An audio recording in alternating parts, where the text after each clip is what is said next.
Welcome to Insert Title Here, the only podcast that did indeed pay $8.50 for a pound of bologna.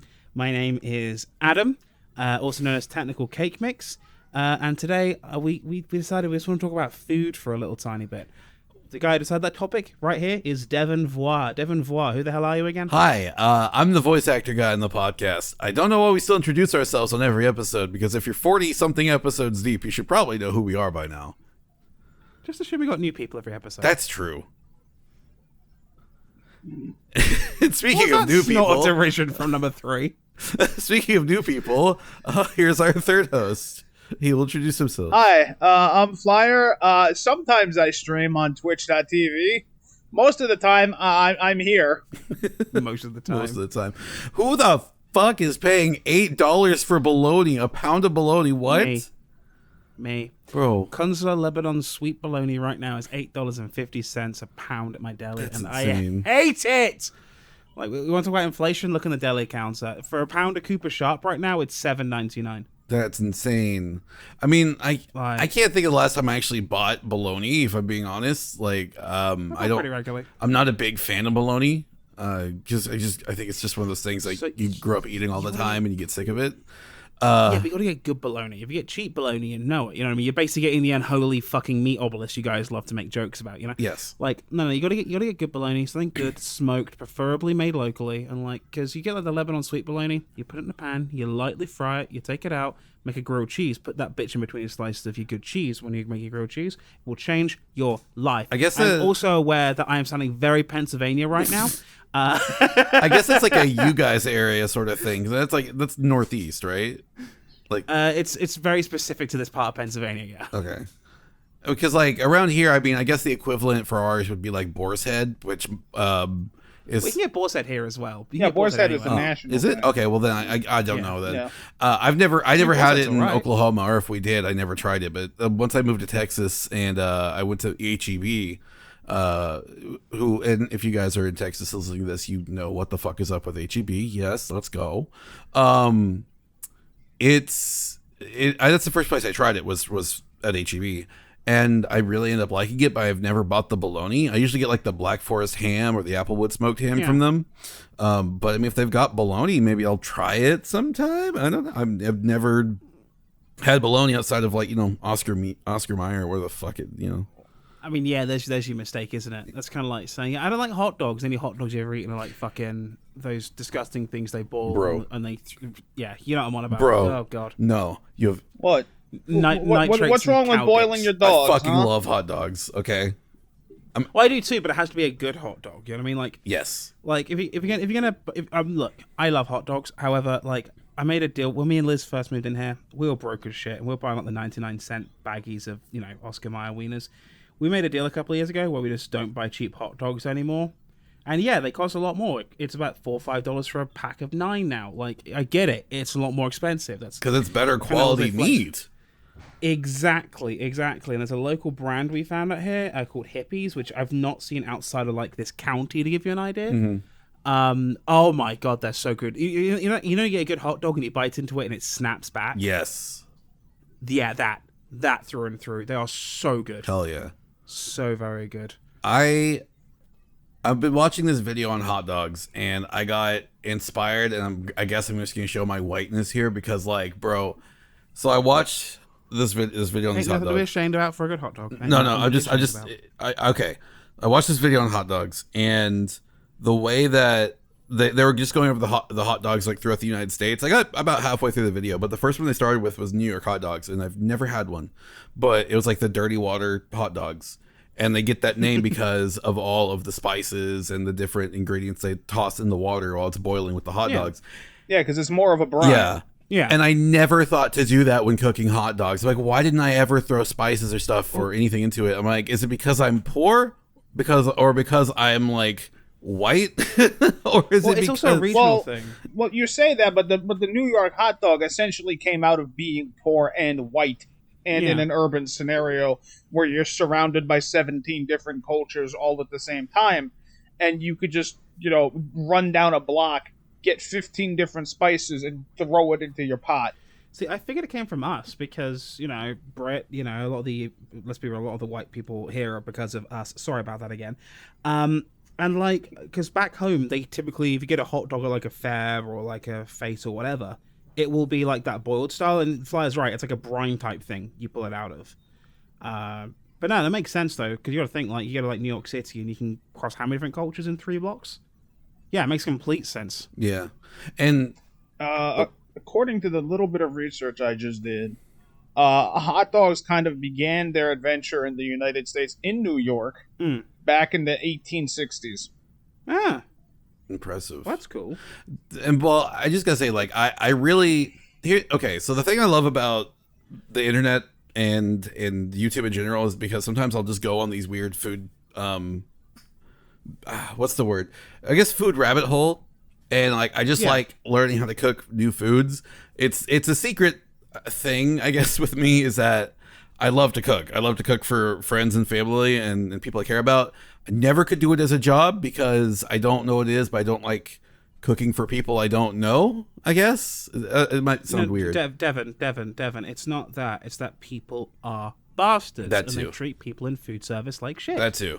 So I've never had a job as a cook, but I love to cook. It's one of my favorite things to do. And I've been doing it a lot more frequently with my wife.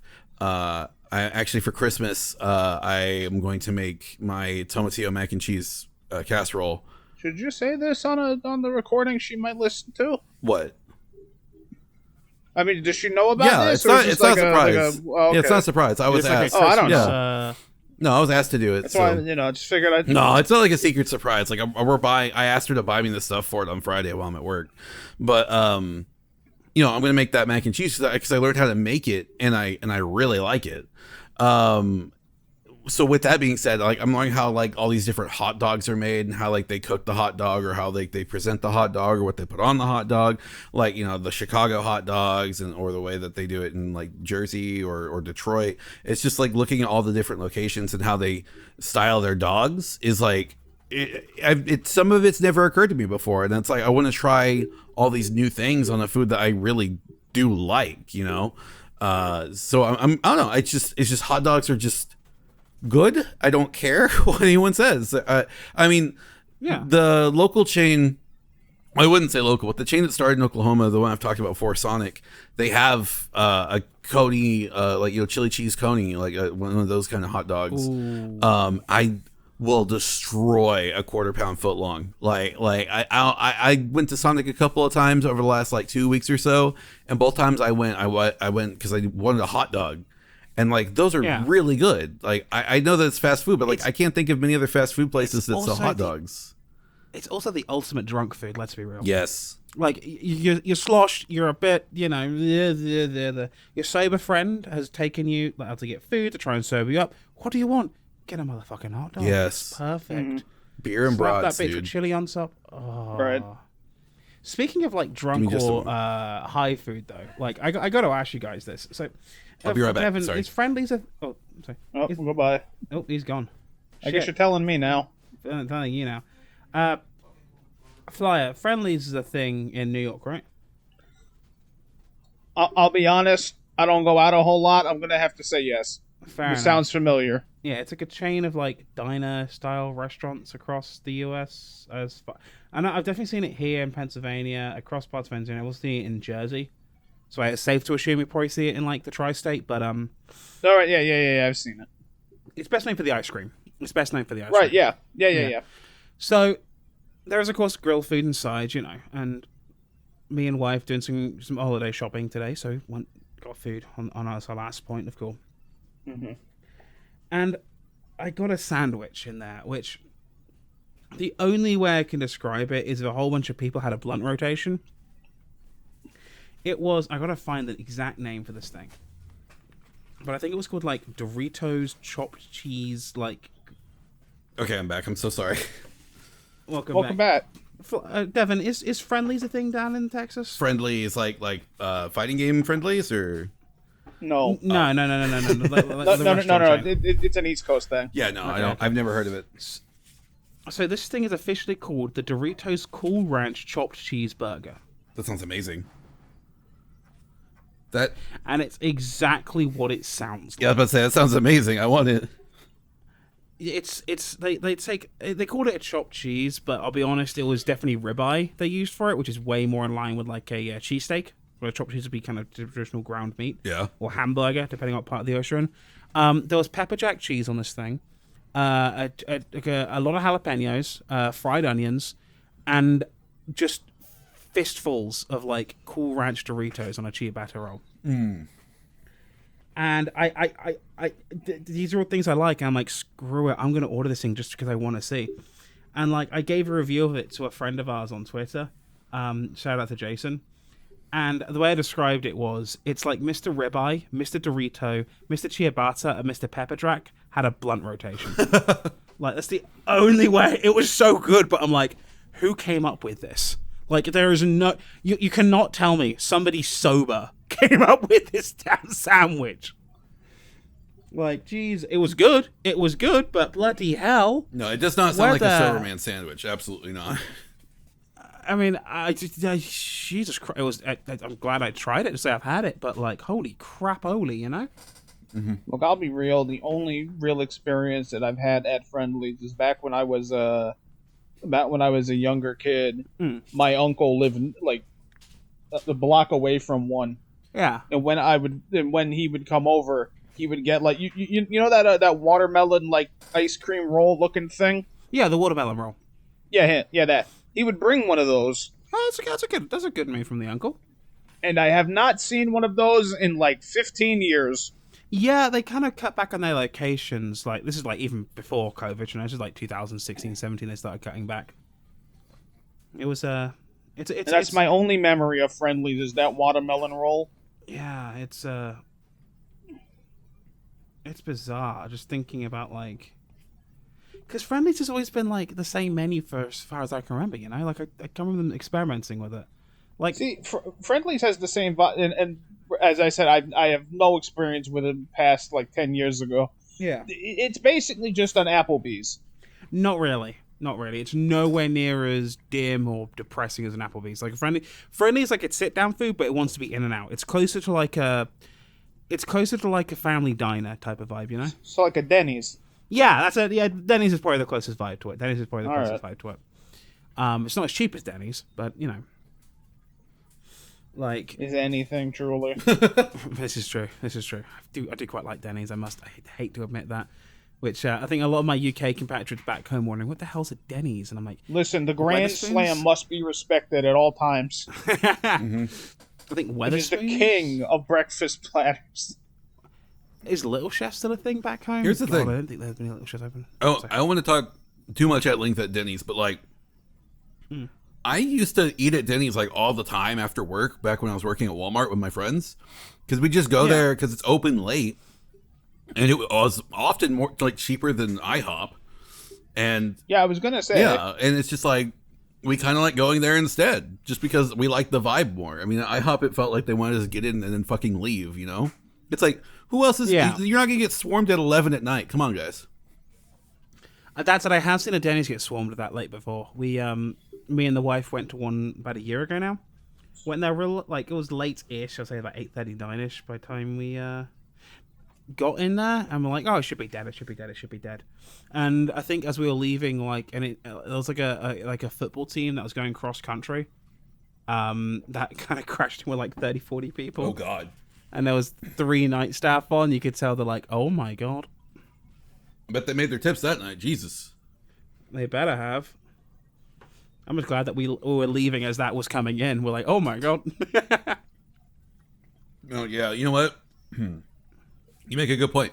If you don't tip wait staff, fuck you. Oh, yeah. Oh, hell yeah.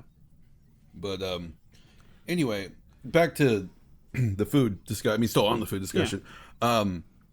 So yeah, I do want to try those different hot dogs or try the different recipes for them. I'm going to look up probably a few and get on it probably next payday. I'm going to just buy some Franks and give them a shot. But like, the one thing I also was watching today was just pizza videos and seeing how like frozen pizza started and kind of expanded is really interesting. By expanded, you mean it rose? No, I mean, no, not like that. Like seeing how like it went from being like a small thing in the Northeast and then became a massive, like multi-corporation, battle. Was Yeah. Well, I mean, there's a long storied history about pizza, and we were talking before the podcast started, and you were very excitedly saying, "Flyer, I want you to tell the pizza origin story." Oh yes, yes. The modern pizza origin story. This is the American pizza origin story or the Italian? No, Oh. the pizza, the pizza margarita, the mama. Hell yeah, from Napoli. All right, I'm going to tell you the story. Here we go. But before that, you keep going. I got to actually get all my details just primed up. Oh, okay. Hold on. So, am I safe to assume I might be the only person on this podcast who's actually been to Naples? Probably. I've never left the country, so. Fair enough. I have been to Naples. I have had the original source of the pizza. It is very good. They are absolute motherfucking bastards about pizza over there. Oh, 100%. Specifically the Neapolitans. They have a fit about this. Mm-hmm. There are entire organizations dedicated to whether or not you are pure enough to be considered to be real Italian pizza. So if you go to a restaurant in certain parts of Naples, you'll see it looks like a really big gold certificate on the door. That is that. That is exactly what that is. That is, they have been certified by this board. They do not fuck about. It is scary. Yeah. That's interesting. I had no clue it was like that dedicated to pizza. Like I love pizza. Like don't get me wrong. Like I'm a pizza fiend. If there's a place that has pizza, I want to try it. But like, so you know how the blue ribbon used to mean things here? Yeah. Yeah, before Pabst put it on every can of shit beer they made.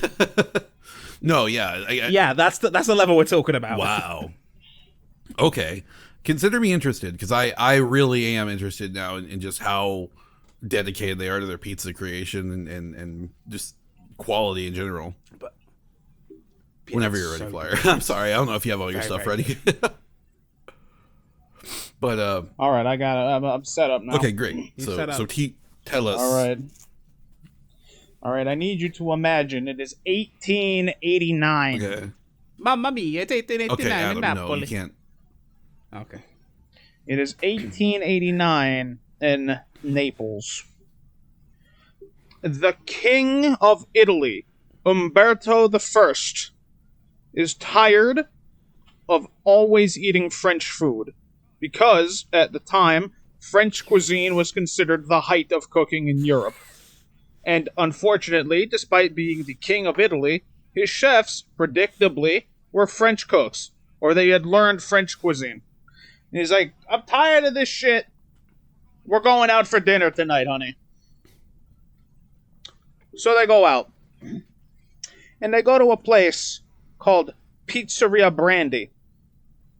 That's the real name of the place. And they sit down and they say, we would like 3 pizzas. And the first pizza is made with lard. And they have it, and Umberto says to his wife, honey, how do you feel about the pizza? And she goes, it's too fatty. And he says, okay. Could we get the fish pizza? He says, okay. A little while later, the pizza comes out and they have it. Honey, how do you feel about the pizza? It's too fishy. And he says, how can we make this better? How can we improve this? And she's like, can I get a pizza with like tomato sauce and basil and cheese and just a normal plain kind of pizza? And they say, okay. So they go back. They make the pizza. They get the tomato sauce. They get the fresh basil. They kind of put the mozzarella around it. They bring it out. They say, here you go. Please, we hope you enjoy this one. So they have the pizza. And King Umberto I says to his wife, honey, how do you feel about this pizza? And like fucking Goldilocks and the 3 Bears. Mwah! Beautiful, just right. So the chef comes out, Raffaele Esposito, And he says, "How did you like it, Your Majesty?" And he's like, "Oh, it was pretty good." And he turns to the queen and he says, "How did you like it?" And she says, "Oh, it was very good." And he says, we just kind of, like, this is a new pizza for us. Would it be okay if we named it after you?" The queen says, "Sure." And that's how the pizza margherita is rumored to have been made. Huh. Interesting. Because the Queen of Italy was Margherita of Savoy. I did. Now, on to the history of pizza as it relates to Devon's saying meteoric rise across the country. Viewers at home might be aware of a little teeny weeny thing. You may not have heard of it. It's a small detail. Not many historians cover it, called the Second World War. Ah, yeah. Mm-hmm. And you may remember, if you paid attention, is that Italy was an entire campaign to go up the boot. Yeah, that's a very mild way of putting it. And through this, the soldiers and the GIs, the soldiers, were exposed to local Italian cooking. This is where the American love of spaghetti, pastas in general, different risottos, pizza as well would come about. And the GIs would come back, and they would start buying property, and they would start building families. They would have created the worst generation of human beings known to man, called the baby boomers. Yes. And they thought, we're all living in fucking suburbs now. And we don't want to cook every single day.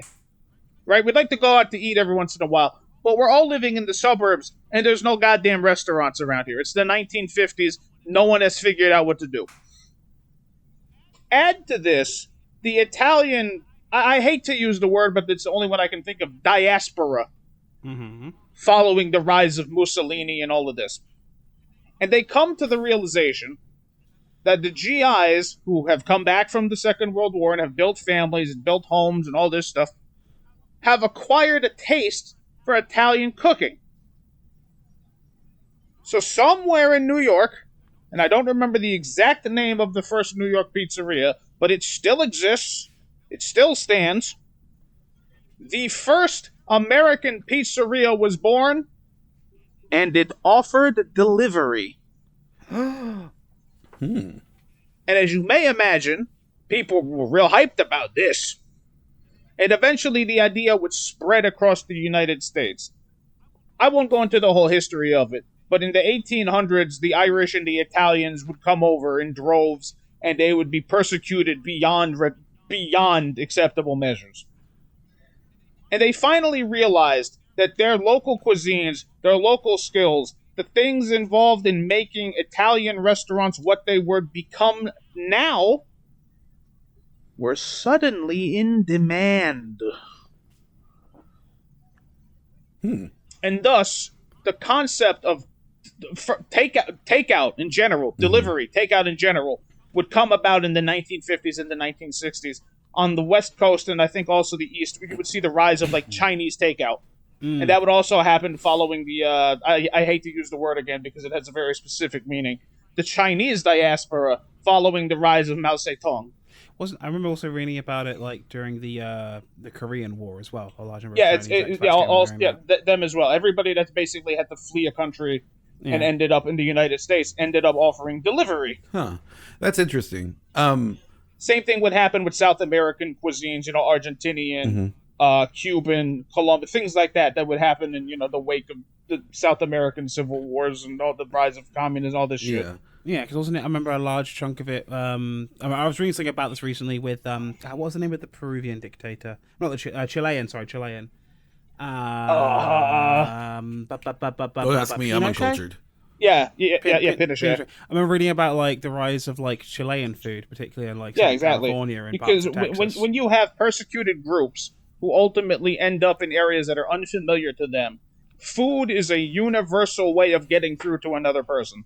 And delicious. More than anything else. You want to understand you want to understand a culture? Learn its cuisine. He's not wrong. He's very, very right. Yeah. No, I absolutely agree. And that's really interesting to know. Just how immigration really affected our food. Like, sometimes I don't think about how important it was all that happened. But I mean, as far as food's concerned, I think there's a lot to learn and a lot to give by just knowing about other cultures cooking. With that being said, though, I was thinking about the delivery comment you were making, and it reminded me of the pizza. How like in the 90s there was just like the three big chains that everyone remembers, or the ones at least I could think of off the top of my head, were Domino's, Pizza Hut, and Little Caesars. And I guess it's not something I remember or have experienced, but like the whole, if you order your pizza and it's not there in 3 minutes or less, it's free. And they stopped doing that because one of their pizza drivers got in a wreck with a lady and that had to pay like an $8 million settlement, if I recall, and they stopped doing that. Jesus. Yeah. I mean, I guess it turns out like, if you're threatening to cut wages and from your, workers, if they're not, delivering food on time, it tends to cause them not to want to follow traffic laws, I guess. So yeah. So, but they put a stop to that, which is interesting. And now we have DoorDash. So 30 years later, things are fine. And I got an app for DoorDash. I was listening to a podcast on Spotify, and DoorDash had an ad where they were just like, if it's not there within expected time, we'll make it right. And I'm like, now you mention that, I'm thinking to myself, are we going to have a return of this lawsuit? Oh no. Okay, I didn't know that. Because I don't use DoorDash anymore. I really don't. I used to use it way too often. It costs way too much money, so I've cut back on my usage of it. Yeah, we use it very, very rarely. Do we get food delivered? Like, the thing is, I live within like a mile and a half of a really good pizza place. Yeah. So if I need pizza, I'll just pick it up. To follow back on that comment about the big three that you brought up, would you like to know the history, or rather the dating of those big three? Yeah, go for like it. when they started, or yeah. You know what? I am curious because I've never thought about how far back Pizza Hut and Domino's and Little Caesars all started. I guarantee you'll think that they're not much younger, but they're not. I was thinking like maybe 1950s for Pizza Hut because I've seen some old Pizza Hut. Pizza Hut began on May 31st, 1958 in Wichita, Kansas. I called it. Yeah, I remember them hearing they were Midwest. That's about as central. Little Caesars Pizza was founded on May 8th, 1959 in Garden City, Michigan, which is a suburb of Detroit. And Domino's? Domino's, kind of, it's debatable here, but it was founded in 1960 in I don't know if I'm going to pronounce this right, Ypsilanti, Michigan. Okay, so more Midwest. Yeah. When the founder of Domino's Pizza, who also owned the Detroit Tigers, and his brother took over the operation of a pizza place called Dominic's, which would then morph into Domino's in the mid-60s. That makes sense. Okay. That's interesting. And the guy who suggested the name Domino's was just some pizza delivery guy who thought it would be a nicer name. I mean, not incorrect. But wow, I didn't know Little Caesars was that old. Because like when I think of Little Caesars, I think of the pizza like the that guy, and that was like to promote when they were selling 2 pizzas. So like I didn't know they were that old. That's really interesting. Like I've seen old Pizza Hut buildings. I knew Pizza Hut was old. I didn't know Little Caesars was that old, and I had a feeling Domino's was pretty old because like what was that? Was Domino's the one promoted in Back to the Future? Maybe. Maybe. I don't know, but maybe. I forget. It's been a while since I watched Back to the Future. But like, I knew Domino's was pretty old. But I don't know. I thought Little Caesars was like early 80s, late 70s. I never really perceived it being older than that. So that's really interesting to learn. I had no clue. To follow back on my previous comment of I don't know what the first pizzeria was, I just looked it up. The first pizzeria in the United States has been recognized by the Pizza Hall of Fame is a place called Lombardi's, located on 32nd Spring Street. in Manhattan. And it opened in... Would you like to take a guess? 1980. No, 18. 18. No, yeah. Sorry, I don't know why I said 19. I almost want my numbers flipped. I want to say sometime in the 1890s. Well, you're closer, but the correct answer was 1905. I was close. Yeah, that's right. I was with it. And it still stands. Wow. That's right. You can still go to the first pizzeria, according to the Pizza Hall of Fame, that opened in the United States. I want to try it. So you gotta think, like, culturally, like, we typically pick up on things about 20 to 30 years after the Americans do them back home, in terms of, like, you know, major things that are actually good we want to keep. And, like, the rise of, like, delivery pizza in the UK was very much from the 80s forward. I'm trying to think, like, one of my favorite pizzas back home, Rocco's Pizza. It's a very small chain, but it's a chain nonetheless. I think that started in the 80s.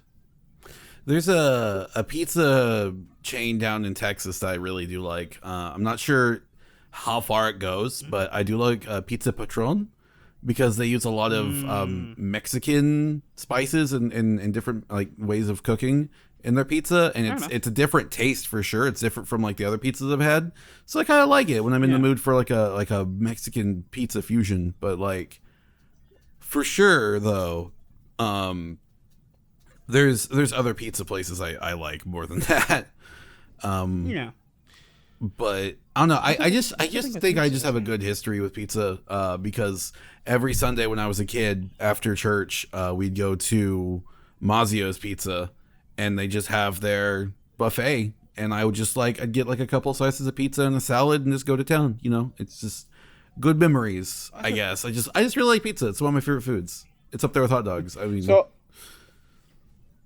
modern pizza, as we understand it, comes about in roughly the 1700s. okay.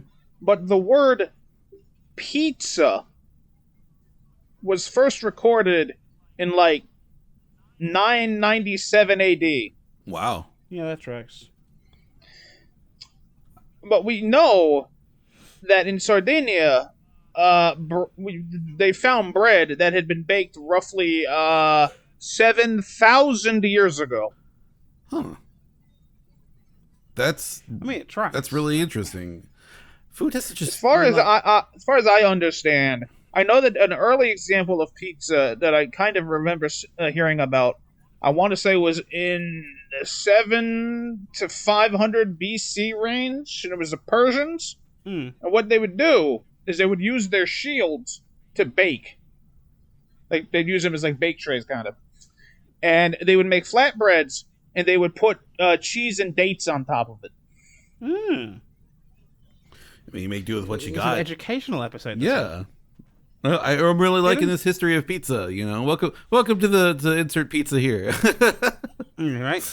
It's a bit of him. Yes, exactly. It doesn't surprise me at all.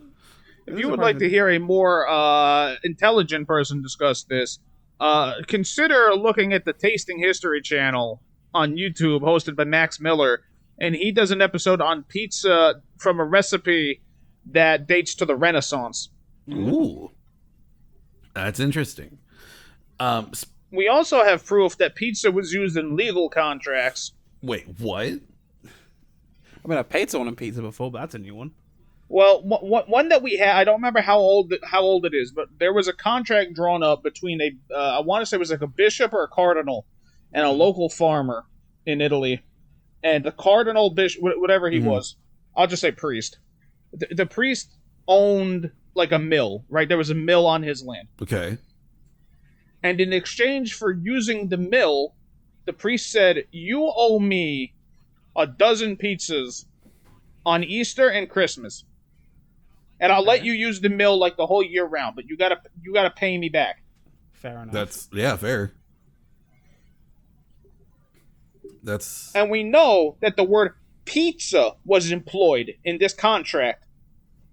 That's impressive. Wow. Also, pizza on Christmas sure as hell beats fucking roast turkey. Hell yeah, I want pizza. I mean, I would rather have a pizza for Christmas. Me too. I want Christmas pizza. Let's go. Let's make it a thing, guys. Christmas pizza. What do you put on top of pizza? That's the real question. What are you guys' favorite toppings? Pepperoni. Obviously, Yeah. but like, I like pepperoni and jalapenos. Oh, I like I like pepperoni and jalapeno on like a flatbread pizza. But if I'm getting something a little bit beefier, I'll do like pepperoni, Italian sausage, and olives. I guess I do like mushroom too. I like mushroom on pizza as well, and green pepper. I don't know. I like pizza. I don't know. There's so many pizzas, dude. I love pizza. My favorite thing to get from like Domino's is if I'm in a real like I want something greasy and bad for me mood. Pizza. I gotta get a Domino's pizza with beefsteak and pepperoni, and I will just go to town. I'll have a meat coma and just die. So you gotta Here's a question for you. Sorry? Here's a question for you. When you think of a pizza, is that like a food of the common man? Is that like a poor people food? I think it's a common man sort of thing. Like I mean, I can't think of anyone who doesn't like pizza. You know? Could you imagine pizza as like a street food? Yeah, but absolutely. I could. Congratulations. That perception dates from the 1500s. Whoa! And you used to be able to order pizza on layaway. That's not a joke. And you could buy pizza from a day before at a cheaper price. Huh. So you're telling me like you could obviously for food safe healthy yeah food and safety health and safety reasons you probably shouldn't do that nowadays. No, absolutely. But you used to be able to buy pizza as old as like a week. I don't think I'd want to do that. But like you're telling me I could have paid in advance for a pizza. I could pay like 2 or 3 days ago and then come pick it up.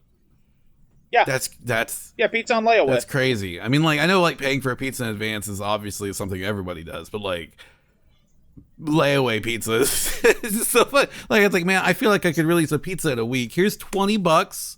I'll be in for it in a week. Thanks. And just here's the thing for you. If you could buy day old pizza at a cheaper rate, would you? I mean, depends on the pizza and where it's from. If it's been refrigerated, like a reputable pizza place, local pizzeria. I mean, what's different from that and a refrigerated pizza you're gonna eat the next day anyway? Not much. Exactly. Would you rather pay half the price and have day old pizza? I mean, I can reheat it, so.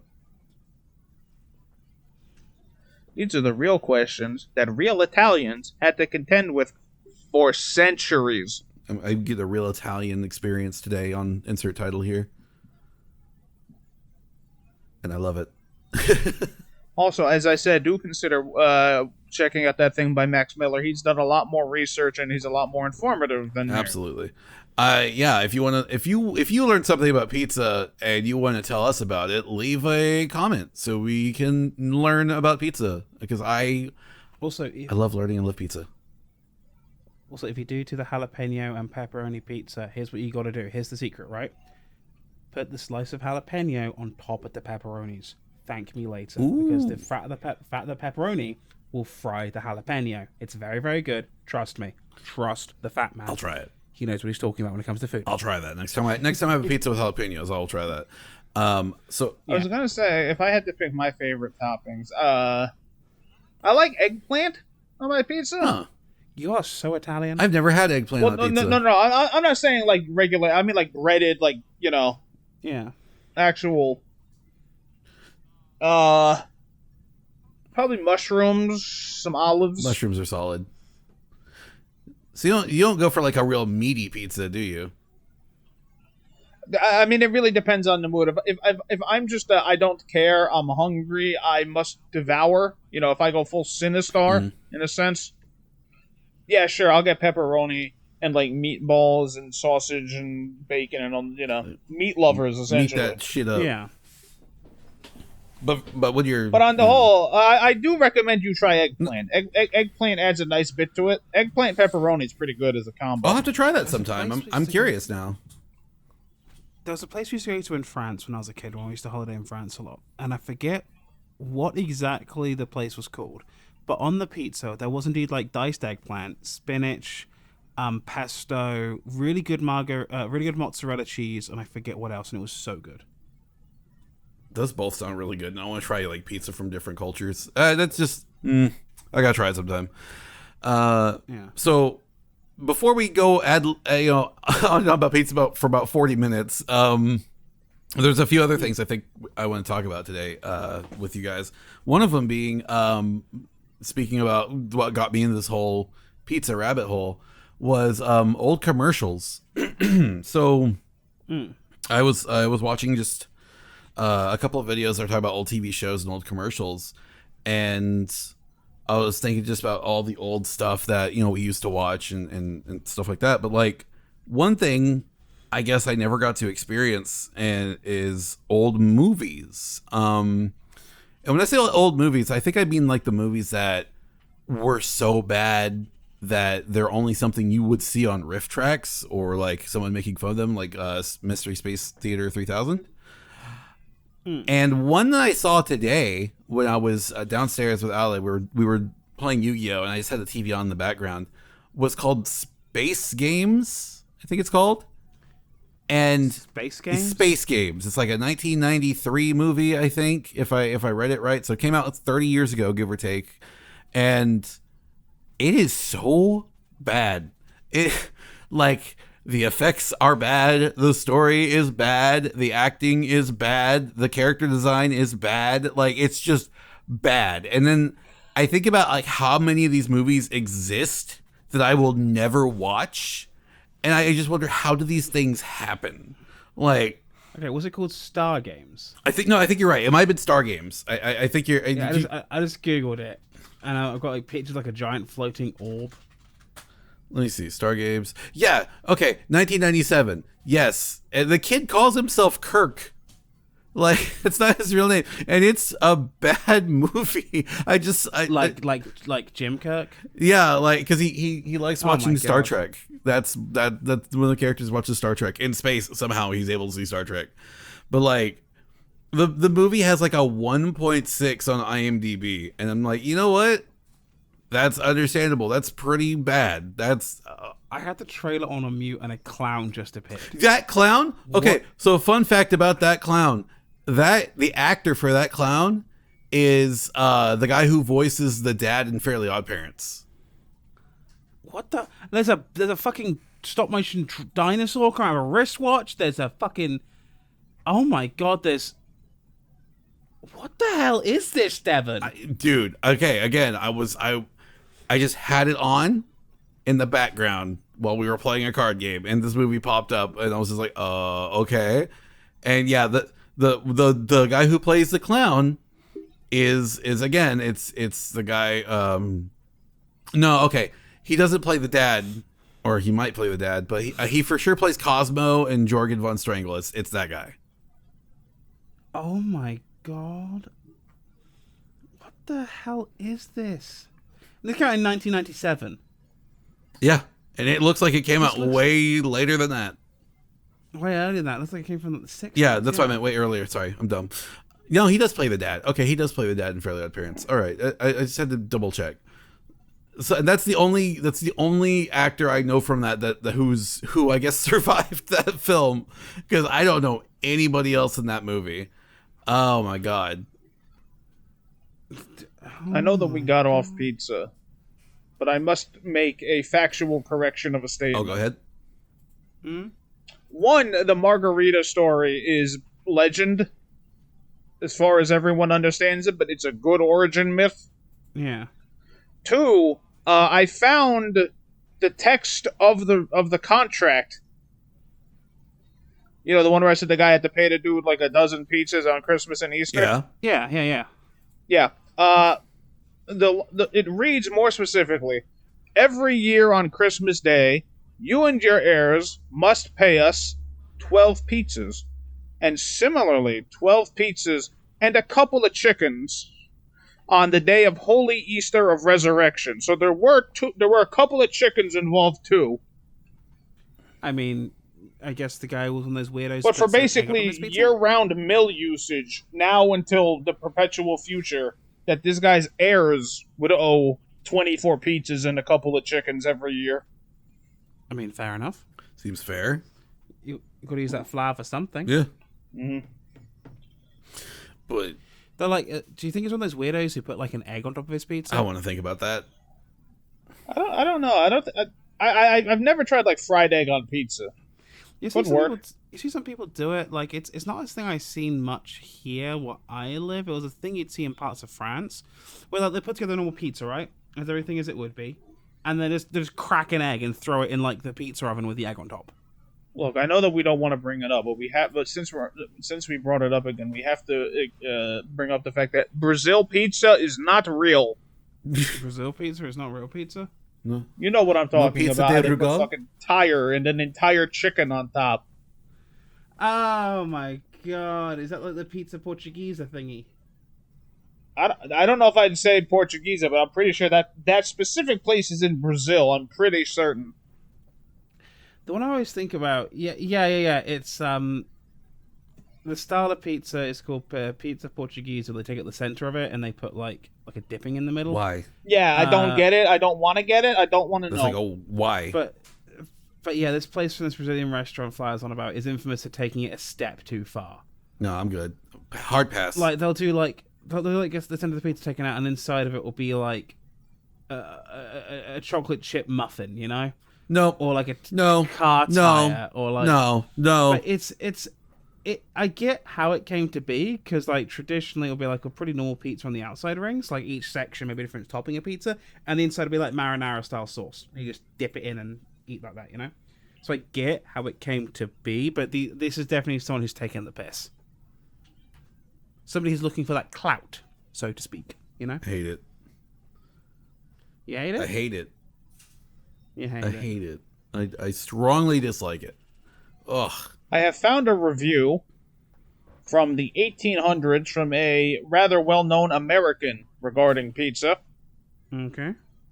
He says, quote, "A pizza is a species of most nauseating cake, covered over with slices of pomodoro, or tomatoes, and sprinkled with little fish and black pepper, and I know not what other ingredients.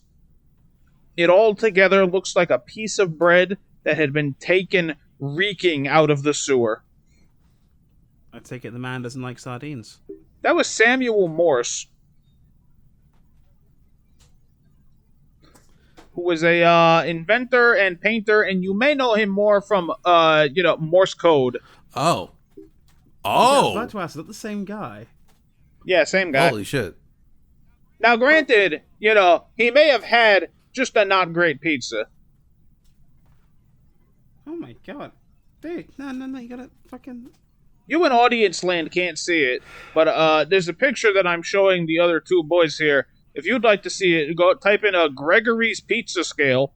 And Gregory's Pizza Scale, I will describe it to you, is a scale of 1, 2, 3, 4, 5, 6 things on the left that go top to bottom: fancy, normal delivery, frozen, cheap, bad, and unedible.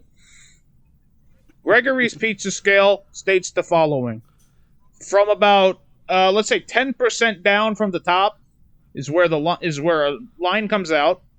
Then all the way down to bad, there's a big bracket, and the bracket notes that this area is good as hell. Yeah, that's fair. Everything below bad is a void, and everything above the 10% from the top is too fancy. Isn't that the I expression... think Gregory speaks truth about pizza. There is too fancy pizza, and there is just dog shit pizza. He's right. Everything else is fine. Yeah. Isn't there an expression about pizza? There's no such thing as bad pizza or bad sex. Yeah. Because even then, it's still pretty good. Yeah. I don't know, man. If the pizza's not even finished being done baked yet. I mean, would you call that a pizza if it's not done being baked, though? No, not really. It's like you wouldn't call a soup if it wasn't done cooking. Exactly. Yet. Just a big pot of water. Yeah. Mm-hmm. So I would just say if it's a fully cooked pizza, then it's a pizza and it's still pizza. I'll eat it. That's a pretty mediocre pizza. It's got to be a disastrously bad fucking pizza if I'm not going to eat it. Like, we're talking like burnt to a crisp, dry as hell, barely any sauce. Pizza that shouldn't have even have left the Exactly. Yeah. I had a really weird pizza once I picked up. One of the supermarkets around here does like, you know how the on-site like bakeries or whatever? Yeah. They do like a pizza. It's usually alright pizza to their credit. It's usually actually alright. But I went there, right, this one time, and I picked up a pizza on the way home from somewhere. Because, I was late. They were still open. They did this thing on Friday where it's $5 pizzas on a Friday. Which, I mean, hell, you take that. So I get it, check out. We get it home, and we're eating it. Like, it tastes funny. They use spaghetti sauce. What the fuck? Like, instead of marinara or tomato sauce on the actual thing. It was just like, what the hell? Like, there was one pizza I had where the sauce wasn't marinara, and it wasn't spaghetti. It was bolognese. Like with meat and everything? Yeah. why? And I was flabbergasted. Not because it was bad, but because the thought had never occurred to me I mean, I can as a see that bolognese, working. as a pizza sauce. I can see it working. Because, like, it's basically having a meat pizza, but just the meat's under the cheese. Yeah.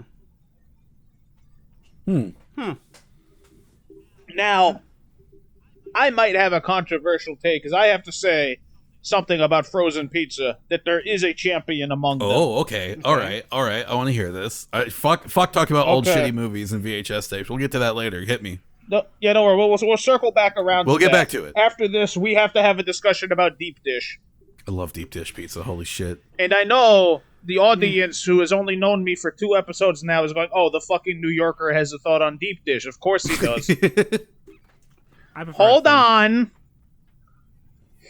Here's my opinion on Frozen. There's one champion who stands above. Hit me. Okay. Mama Celeste. I've never heard of that. I recognize that one. Mama Celeste. Yeah. That, I think it got renamed at some point to just Celeste. I But know back when there's- I was a kid, it was Mama Celeste. You can get Specifically, those at the Mama had like fucking this like Dollar Tree. 40-something Italian lady as like the mascot. You can get those at the Dollar Tree. These are. Listen. When you get frozen pizza, you are not trying to get good pizza. You are trying to get cheap pizza that doesn't taste like cardboard. He's right. Like DiGiorno's better. Jack's is better. Follow up, the second champion, Red Baron. Yes. Yeah, Red Yes, Baron's alright. agreed. Red Baron is amazing pizza. I love Red Baron pizza. My only reason for putting Mama Celeste higher is that it's cheaper and it don't taste like cardboard. And in my opinion, if I can get 3 pizzas for $2, that's better value to me. That is a deal. Mama Celeste, I will blatantly say, is not, on our pizza scale, is good as hell, according to the bracket, but it's not great. It does what it needs to do, which is be a pizza that I can, like, microwave in 2 minutes, and it doesn't you taste like just a microwave piece it? of fucking wood. Oh no, he fucking microwaves it. Oh. With the frozen pizza. I mean, I put the mine whole in point oven. of frozen pizza is that you go from frozen to cooked in under a few minutes. Dude, put it in the oven. It's gonna taste so much Yeah, better. I am a stickler for cooking my frozen stuff in the oven just because it tastes better. I know it takes longer, but like I don't mind that. Listen, it's cheap, and I don't care. No, and that's fine. That's fine, but like Red Baron goes in the oven. Oh, Red hell Baron, yeah. real Hell pizza. yeah. That go in there. I don't give a shit about Mama Celeste. Fuck that. I had a really good. That's a 4-inch circle with frozen sauce and like goddamn frozen chunks of like string cheese on top. I don't care.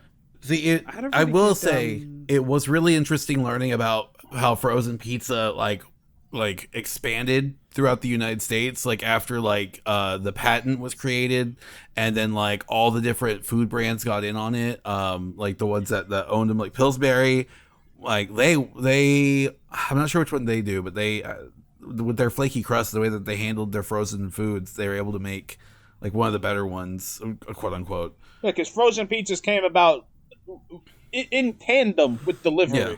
They were born at the same time. It's a general whole, and they continued evolving upon each other for as long as it's gone on. Yeah, and that's what I really like about frozen pizza, because like, so like me and Ali will get Red Baron because it is cheaper than the other name brands, and B, it's really good pizza. But if I'm really wanting something else, I will get DiGiorno because they have like a croissant crust and it's real flaky and it's really good. And that's just one of my favorites. Like, I will destroy that one. I'll get the Rising Crust DiGiorno one, but typically when I'm buying frozen pizza, I usually get it at BJ's, which is like a Costco style member like store for people who aren't aware of it. Typically DiGiorno comes and you get 3 for $12, or I just got a box of Jack's. It was like 4 for $10. which is actually all right. That said, a really good frozen pizza I had recently was actually a Newman's Own one. Very thin crust, very good sauce. I've seen it, from, like, but I've never tried it. Yeah, Newman's Own is like a pasta sauce brand for people who don't know. They also do tomato sauce and things like that. Very, very, very, very good pizza they did there. It was like uncured pepperoni. It's like, oh, that's shockingly all right. Also, pro tip, if you want to fix mediocre frozen pizza before putting it in the oven, yes, the oven, just get some like basil and throw it over the top. Ooh. I'll do that next time. Look, I don't disagree about putting the frozen pizza in the oven. I'm saying very specifically that specific brand of pizza I microwaved that it is once and it was a cheap mess, and I don't care about. I got one at Dollar Tree to try it and it said microwave. Like, fuck it, I'll microwave. Why not? And it was a mess. How? It is. It was really cool learning about that paper, the cardboard that they put in frozen pizzas to cook them in the microwave. Like when it was patented and created, a bunch of the different food brands were able to be made because of that. Specifically, two of them I learned was Hot Pockets and Bagel Bites. So that was... For those of you that heard our host Adam mention the name Newman's Own, a little bit of context for those of you that don't know or live outside the United States. Newman's Own is a food company that was owned and founded by a American actor called Paul Newman, and their whole thing is that once they hit profit, all the profit immediately goes to charity. They only take in enough money to maintain operating costs. Mm-hmm. That's their whole deal. Just for full some profit context, for society. those of you that never heard of it, or you. That's interesting. I have never heard of it. Well, I mean, not that I've ever heard, but I didn't know that they did that with their profits. That's interesting. Mm-hmm. It's right there on the jar. It's Yeah. really good. It for says it on pasta sauce. everything that they put out. Well, I guess I've never really bought any Newman's Own, but now I'm kind of more tempted to. Now that I know it goes towards good I mean, stuff. I've mostly seen them as like salad dressings or like tomato I sauces. have used their salad dressings, their Thousand Island specifically. Whenever I Their make Caesars is good. Whenever I make a pasta salad, I use their Thousand Island dressing, so it's pretty good. Yeah, Here's it's one usually for you. pretty good, and you know, I'm you gonna can throw say one you out. feel good about yourself. You help charity. Yeah. I'm gonna throw one out for the podcast. How do we feel about white pizza? Like, You mean like a white sauce pizza? Yes. no. Listen, you literally heard me tell you that the word pizza was first recorded 1,000 years ago, and an example of pizza was a bunch of Persians cooking flatbreads on shields with cheese and dates on them. I don't want to hear nobody saying that's not real pizza, because no one knows what the fuck real pizza is.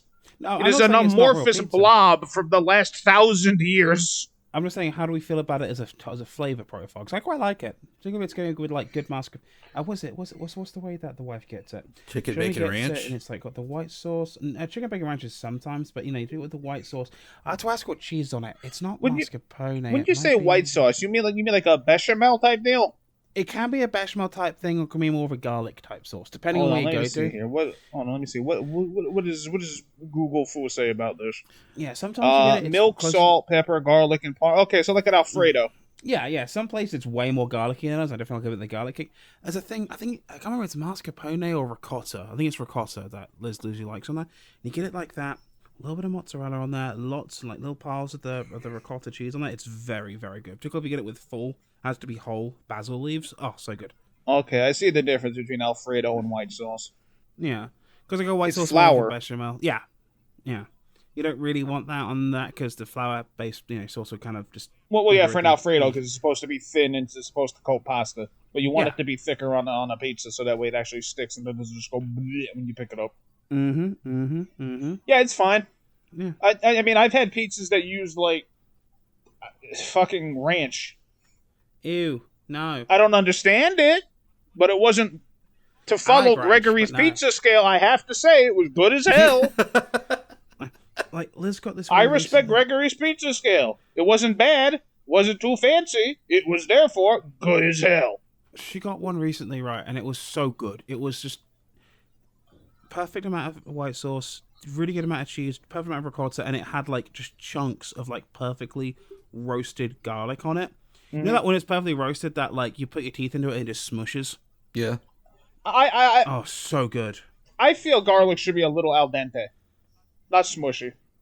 I think for this scenario, you want it smushy because you want. Yeah, the, for you want this, the yeah, crust but to- in general, I think you should garlic should be al dente. I mean, it depends on what I'm doing with it. But in this scenario, because I want the crust to kind of give me a little bit of a bite back. Yeah. But like, oh, it was so good. But like, depends on what I'm doing with the garlic. Sometimes, I want my garlic to bite back. Other times, I want to take a piece of like nice Italian bread, slice it, toast the Italian bread, and then smear it on the bread. Look, man, I'm Italian. I gotta taste garlic. It's like written in my DNA. Garlic has to show up. It's a rule. You get like a nice piece of bread. You drizzle it in olive oil, smush that garlic, swirl over it. Thank me later. Oh, so good.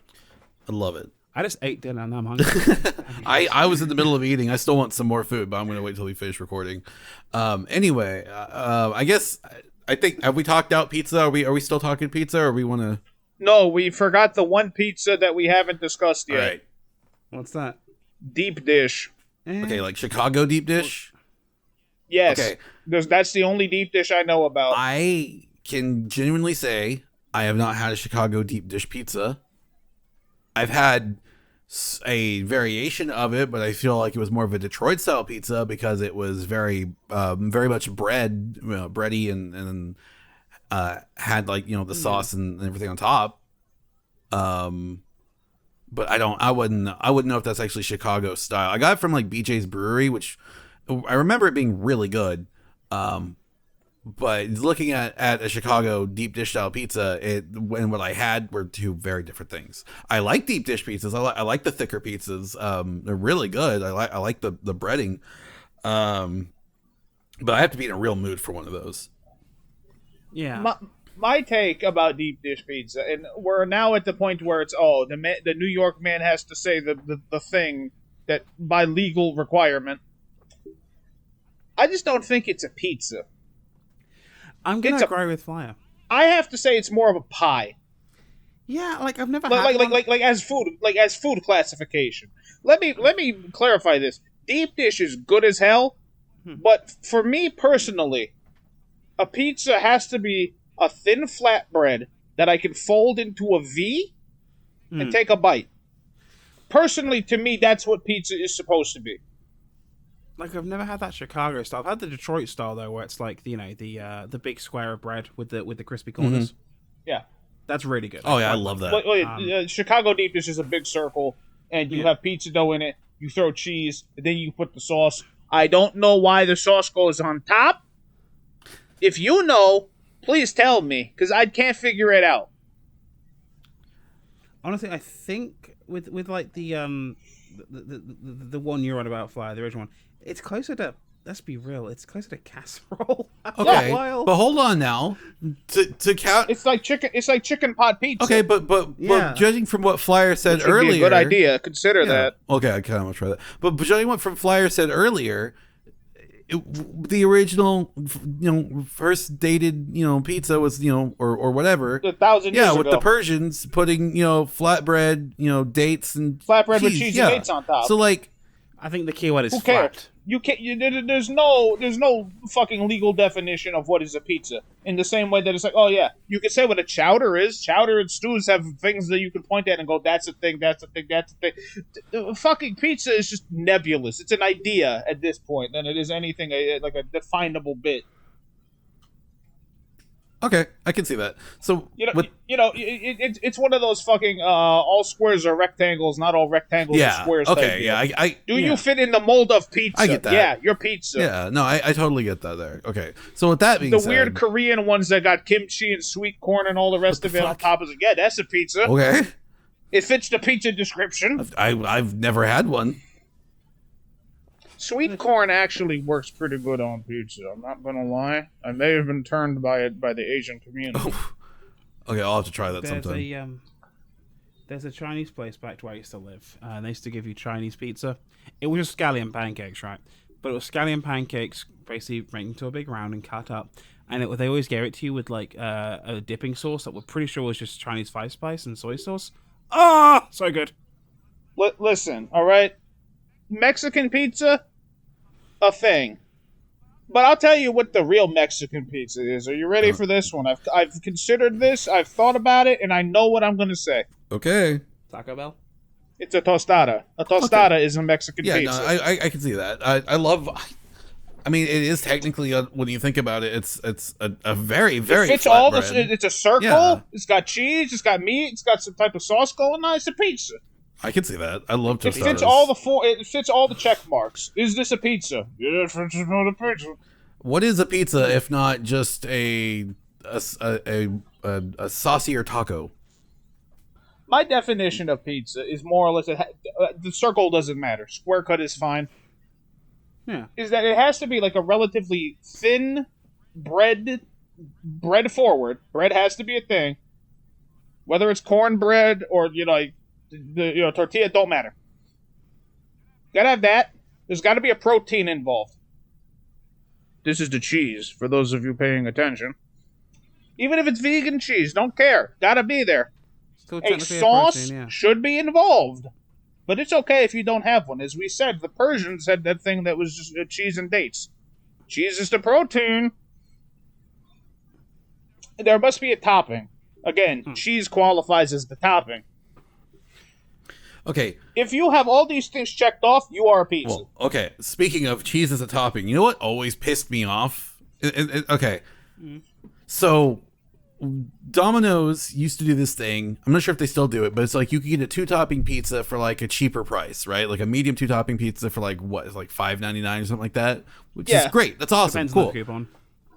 They count cheese as one of the toppings, so you can get cheese and then like pepperoni and nothing else, or cheese and sausage or whatever you want to put on your pizza. You don't get anything else aside from cheese and then one other thing. I'm just like, to me, cheese is like a base. Like I feel like the cheese has to be on the pizza in order for it to be a pizza. Yeah, like if you say that you want extra cheese, that's a topping.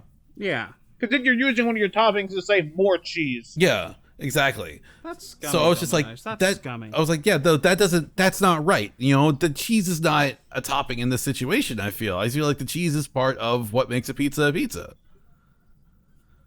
So it's very upsetting when I was just like, oh yeah, I'm gonna get a pepperoni and beefsteak pizza, like I stated earlier, you know, because I'm young and my heart works just fine. It hasn't been clogged up by arteries, you know, just yet. So bring on the fat. But no, it's just like cheese is your topping. I'm like, fuck it is. No. You mentioned beefsteak, and I'm just thinking about like Philly cheesesteak pizza, exactly, or rather stand-ins of it. It's exactly what I mean. You get your green pepper, you get your white sauce, you get the beef. I would eat that. I would eat the hell out of that. I personally throw onions in there. Yeah. But Here's a question on the topic of cheesesteaks. Why do people from outside of Philadelphia put things like green peppers or sauce on them? Because it's good. What do you mean?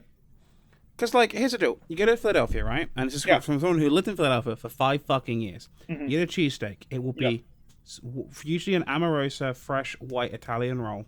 Whatever, Beef or chicken, your choice. Cheese and onion. Or without onion, if you're a pussy. Rarely will you see anywhere offer green peppers. That's not really a thing. And never will anyone in Philadelphia, worth their weight in salt, offer or by default put sauce on there. Yeah, I moved about an hour outside of Philadelphia now. I'm a bit further out now. And out here, they're obsessed with putting sauce on a cheesesteak. And by sauce, it's like pizza sauce. That's on a cheesesteak. No. That's wrong. That pizza pizza sauce doesn't belong No. there. I'll admit to that. I will say I'm personally guilty of this. Let me tell you mine, okay? You'll probably agree it's mostly correct, but it's wrong. Okay. You ready? Okay. You got your beef. Okay, good. You got your cheese. You got your onions. Okay, good. I think green peppers are the least offensive addition that you can have. I think they work well texturally and flavor-wise. They're kind of like they're not interrupting anybody here. He's got a point. Yeah. Okay? They're not bad. I have them like lightly mayonnaise the bread. And you're wrong. See, I like the tang. See, I like the complement of it with the beef, with the cheese, with the onion. Now, I'm not saying I do it all the time. You know, I can take it or leave it. I just think it adds like I'm not saying like I want to add a whole bunch of shit, right? Yeah. It's more or less fine how it is. It's just I'm saying my additions are green peppers and mayonnaise, and that's literally it. Nothing else. No one else gets touched. See, I used to be with mayonnaise on a cheesesteak. And to be fair, as much as I roll my eyes at mayonnaise, I personally hate mayonnaise. It is a thing people will do. particularly not the suburbs of Philly. The thing my brother did though, and I could never take him back to this cheesesteak place. So it's my middle brother Will, and it's the first time he's come to the US. Right? I figured let's take him to get a cheesesteak. You know, let's just break him into Philly. Go to D'Alessandro's. For those who don't know, anyone from if real way test the mecca of cheesesteak. For those of you who don't know. Yeah, if anyone says, "Oh, my favorite cheesesteak is Jim's," or what's the other one from across the fucking street? They're liars. Don't trust them. Yeah, they're fucking tourists. Tell them to go back to Jersey. So the real debate between people who live in Philly is Chubby's, D'Alessandro's, Jim's, and Ishkabibbles, right? So my first favorite is D'Alessandro's. Go to D'Alessandro's with him, right? And I put the order in, and we're there to pick it up, and and get there, and he goes, "Can I first mistake?" He goes, in line, and the woman gives them a look of just like, I'm gonna kill this fucking tourist, because I'd already walked in and done, yeah, beef, un-American, wit, thank you very much. Done, you know? Hold on, what's wit? What are we talking wit? Onions. Okay. Actually, I think I said wit beef. Meaning with. Okay, yeah. got you. I think I said beef, extra American, wit, thank you. You know, easy as. That is how you do a cheesesteak order. Oh, hold on a minute. White, extra American is in white American cheese. Correct, yeah. Okay. I'm not the biggest fan of the whiz. Some people really like the whiz. I'm not the biggest fan of it. Depending where you go, it might generally be some shittier place will actually be like cheese whiz, like from the tin, boiled and heated up. Some places will make their own cheese sauce. Some places will make their own cheese sauce and use it as like if you're gonna boil cheese whiz, just fucking get like a block of Velveeta and just do it, man. That's basically what. It's at least a little higher quality. That's basically what they do. Not by much.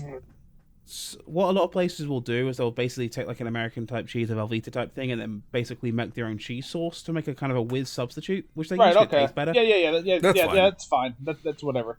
I personally prefer it with American cheese, and that's a personal thing. I think it melts better. I think it tastes a bit better, and also to be fair, American cheese, if made correctly, isn't actually bad. Hot take, I know.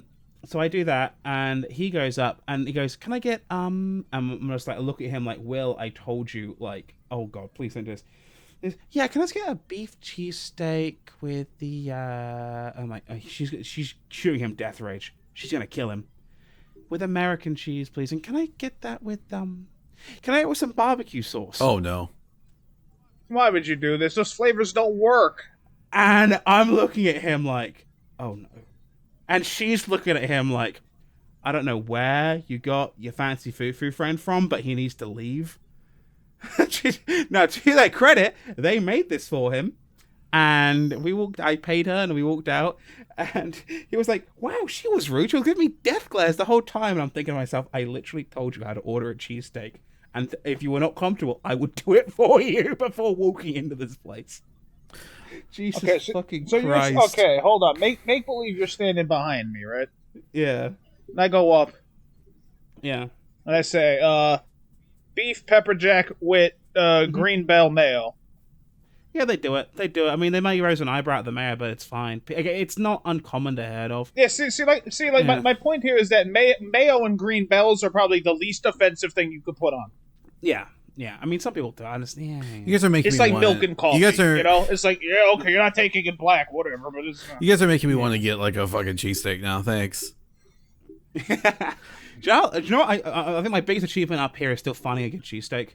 Like, I'm an hour and a half away from Philadelphia, and I can still find a good cheesesteak. I have a superpower. It's like, all right, here's my follow-up. We're on the cheesesteak subject. Favorite deli sandwich? Oh, cheesesteak not option. You're at a deli. I'll get an Italian. You're going to have to describe that for the audience. Some people might not know what an Italian is. I mean, I know. I'm just saying. No, I get something like that's a like a white bread or bread that's got some maybe like cheese on top, like baked in cheese or like something on top, with lettuce, mayo, tomato. And then like salami and a ham, and if I'm feeling real spicy, maybe some pepperonis in it too. And then maybe like toss some white wine, not wine. What is it, like olive oil in there too, and salt and pepper. Boom, perfectly good. I love that. My one complaint on that I don't think mixing salami and pepperoni is a good idea. You should just say Genoa. Oh yeah. Just cut through the middle, man. Yeah, I think you're right. I should just do that from now on. But yeah, but that's what I would do. I'd get the ham, Genoa, and then everything else I stated, and then I'll have that. With, like I said, with some olive oil and salt and pepper, it's gonna be fine. It's good. Alternatively, you could probably go for Genoa, mortadella, Parma. That's so good. With some provolone. No, I want a I sandwich. think I'm gonna have Provolone red peppers. Ooh. What about you, Adam? Yeah, I think my But answer- not like freshly chopped reds. You know what I mean? yeah. Like they got to be like the mushy reds. Yeah, no, I get you. Adam, what about you? I think I'm gonna hurt Flyer when I say a Cuban. What's a Cuban? No, that's fine. I haven't had a good Cuban. I found a place that has Cubans. They're not super great, but I'll take something over nothing. I haven't found a good Cuban up here, but there used to be a diner where I used to live in Philly that had a really good Cuban. So for the people back home, because I don't actually heard of a Cuban until I came to the States. I've never heard of a Cuban either. You basically take they call it Cuban bread. Best to describe it is like a soft tortilla batter bread. It's mustard, pickles, usually Swiss cheese, pork, typically roast pork, ham, and then you put it in a panini and you smush that motherfucker. It's very, very good. Particularly if you like me and if you like pickles, and particularly like the combination of pickles and yellow mustard, which I very much do. It's got to be yellow mustard specifically, not Dijon, not brown, not spicy, yellow. Yeah, it's very, very much inspired by like a lot of the pork dishes you see from that part of the world, from Cuba and those parts of the islands out that way. Yeah, I'm looking at. I decided for the sake of discussing it, I'm like, oh yeah, what exactly is in a Cuban? And then they're giving me a roast pork recipe, and I'm like, you know what? I'm just going to steal this recipe. I'm just going to steal this recipe. What do I got in it? Oh, olive oil, orange juice, lime juice, brown sugar, kosher salt, paprika, cumin, garlic. Fuck it, whatever. But you smush that motherfucker down in a panini press. Pork tenderloin. Oi. Okay. So now You forgot the one thing on the Cuban. Ham? The pickle. The pickle the slice pickles. you got on the side of the plate.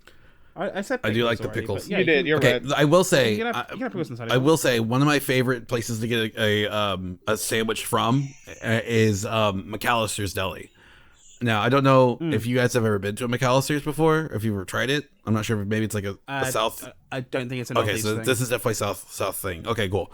So it's a really great deli place. It's a chain. They have them, like, I used to eat one in Oklahoma all the time. There's one in Texas I used to eat at. I think there's one right up the street from me, which I'm debating to order from as we speak.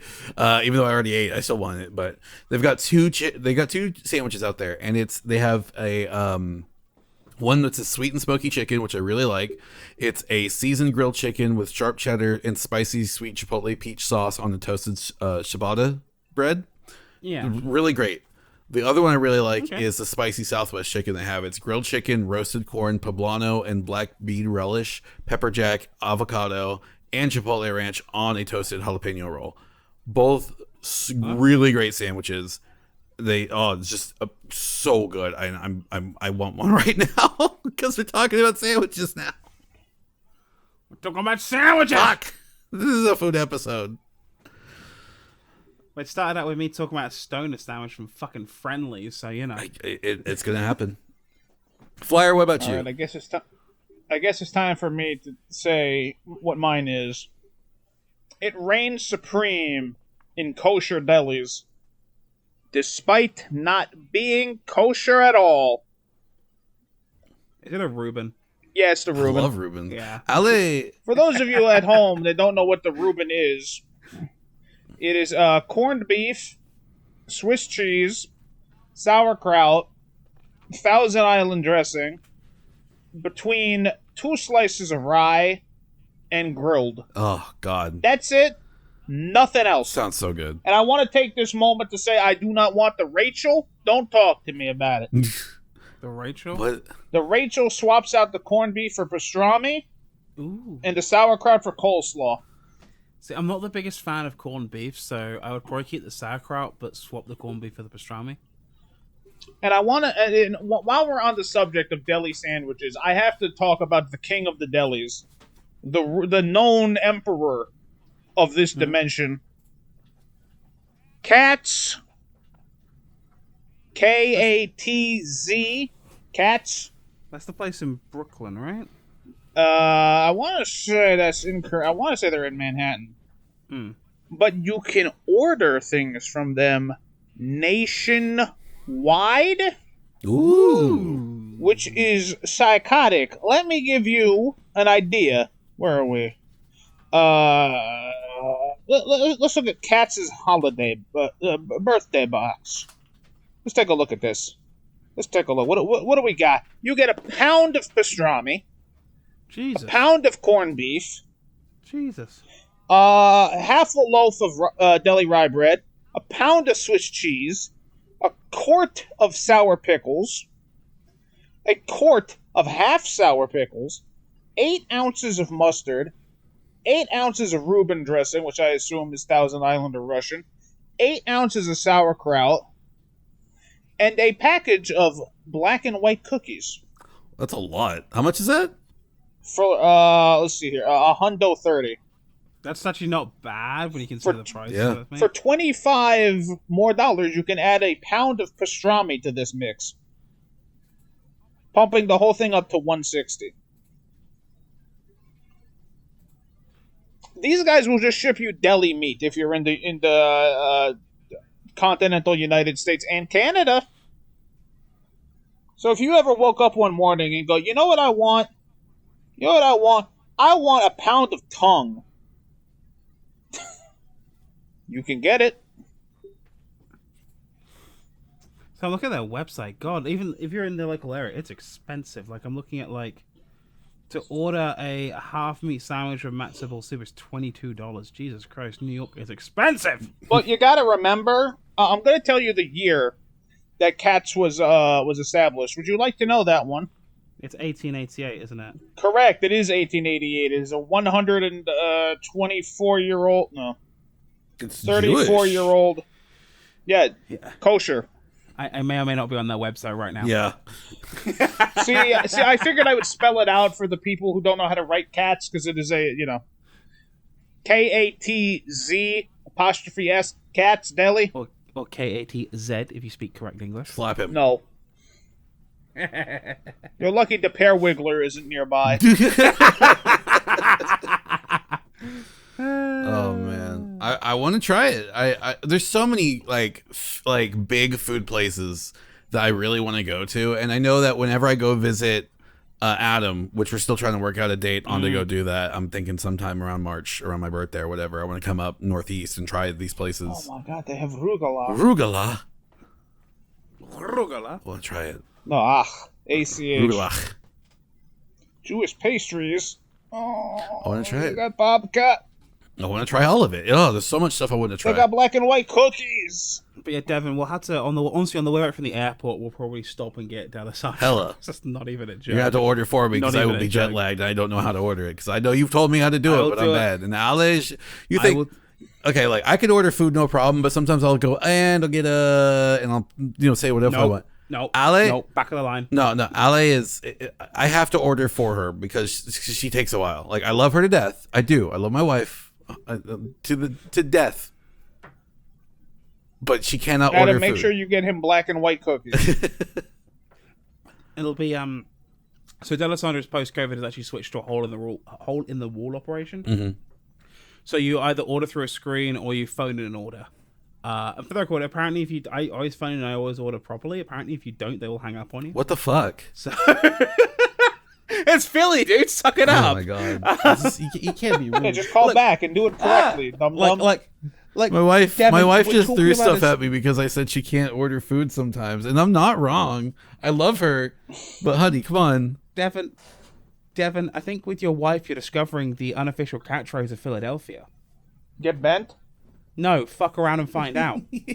This shit to your brotherly love. Go fuck yourself. So, basically, I mean, brothers fight sometimes. I'm just saying.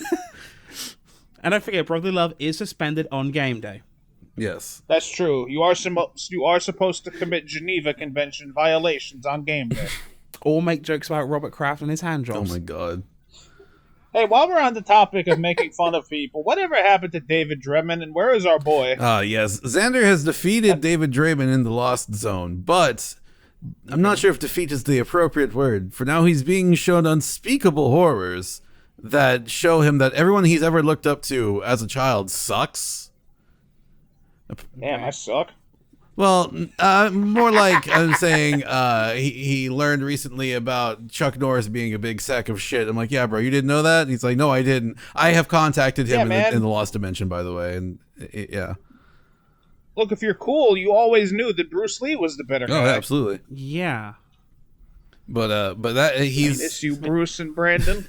He's on his self-discovery journey, and I wish him well. I've gotten in contact with him. He says he might have a way back, so we might not need that 7th Dragon Ball, but I definitely want it still. So, just in case he does come back and I have a wish on him. Just in case, we can use it to wish for something cool. Yeah, like shitty movies. So, I brought it back. Fucker, hell yeah. So... Hey, I know how we can combine both of these. Shitty Dragon Ball movies? No, shitty movies and food. Okay. Oh yeah, food combination. There was a Riff Track special about the Chicken of Tomorrow. Chicken of Tomorrow? What the fuck? Okay, hold on. What the fuck is Chicken of Tomorrow? You want me to give you the rundown on the Chicken of Tomorrow? Please? Is this like eating Okay, KFC it was and watching a, The Day After Tomorrow? What's up, Adam? I was like, is this like eating KFC and watching The Day After Tomorrow? No. The Chicken of Tomorrow was a short put out by the USDA back in the 40s, 50s, or 60s, I don't remember. And it was addressed to poultry farmers. Essentially what it was the USDA was holding a contest because they wanted to produce chicken yield. Okay. And if you know anything about the poultry trade, you know that it is a nightmare.